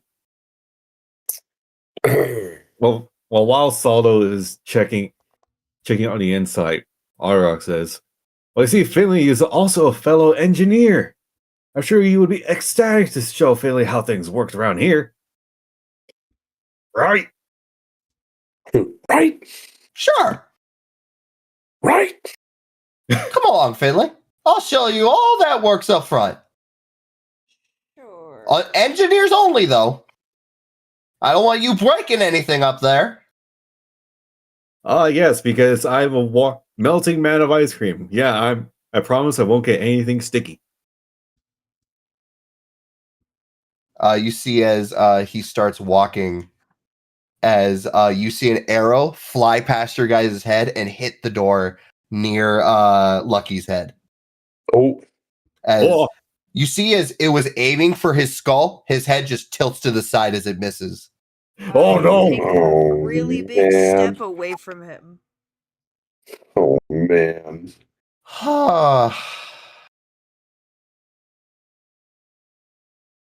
Drop the flask, swindler. Oh no! No. Come on! What, me? Whoa, not you. Not you. I was not given the flask to him. More so away from the flask. Away from the flask. Step not away. dropping. I was gonna say. You see as Lucky just... Now you're just breaking the rules there, Han. You And- turned me into a potato. And now nobody's supposed to be breaking the rules. We said get away from the flask, lucky swindler. Oh. All right. I have played this stupid game for long enough. Give me the fucking flask or he dies. And as we're going to end the session. Oh. We're not gonna get one last. Come Some on, fucking drama. Oh. come on. Give me Come the on. flask. Give me the flask. Come on. Oh, Give I it can to me. stop pretending. I knew it. I knew it. I didn't call it, but I knew it. Oh my god, that would have been really interesting. I think I know where we're. I think I know what the title is going to be next.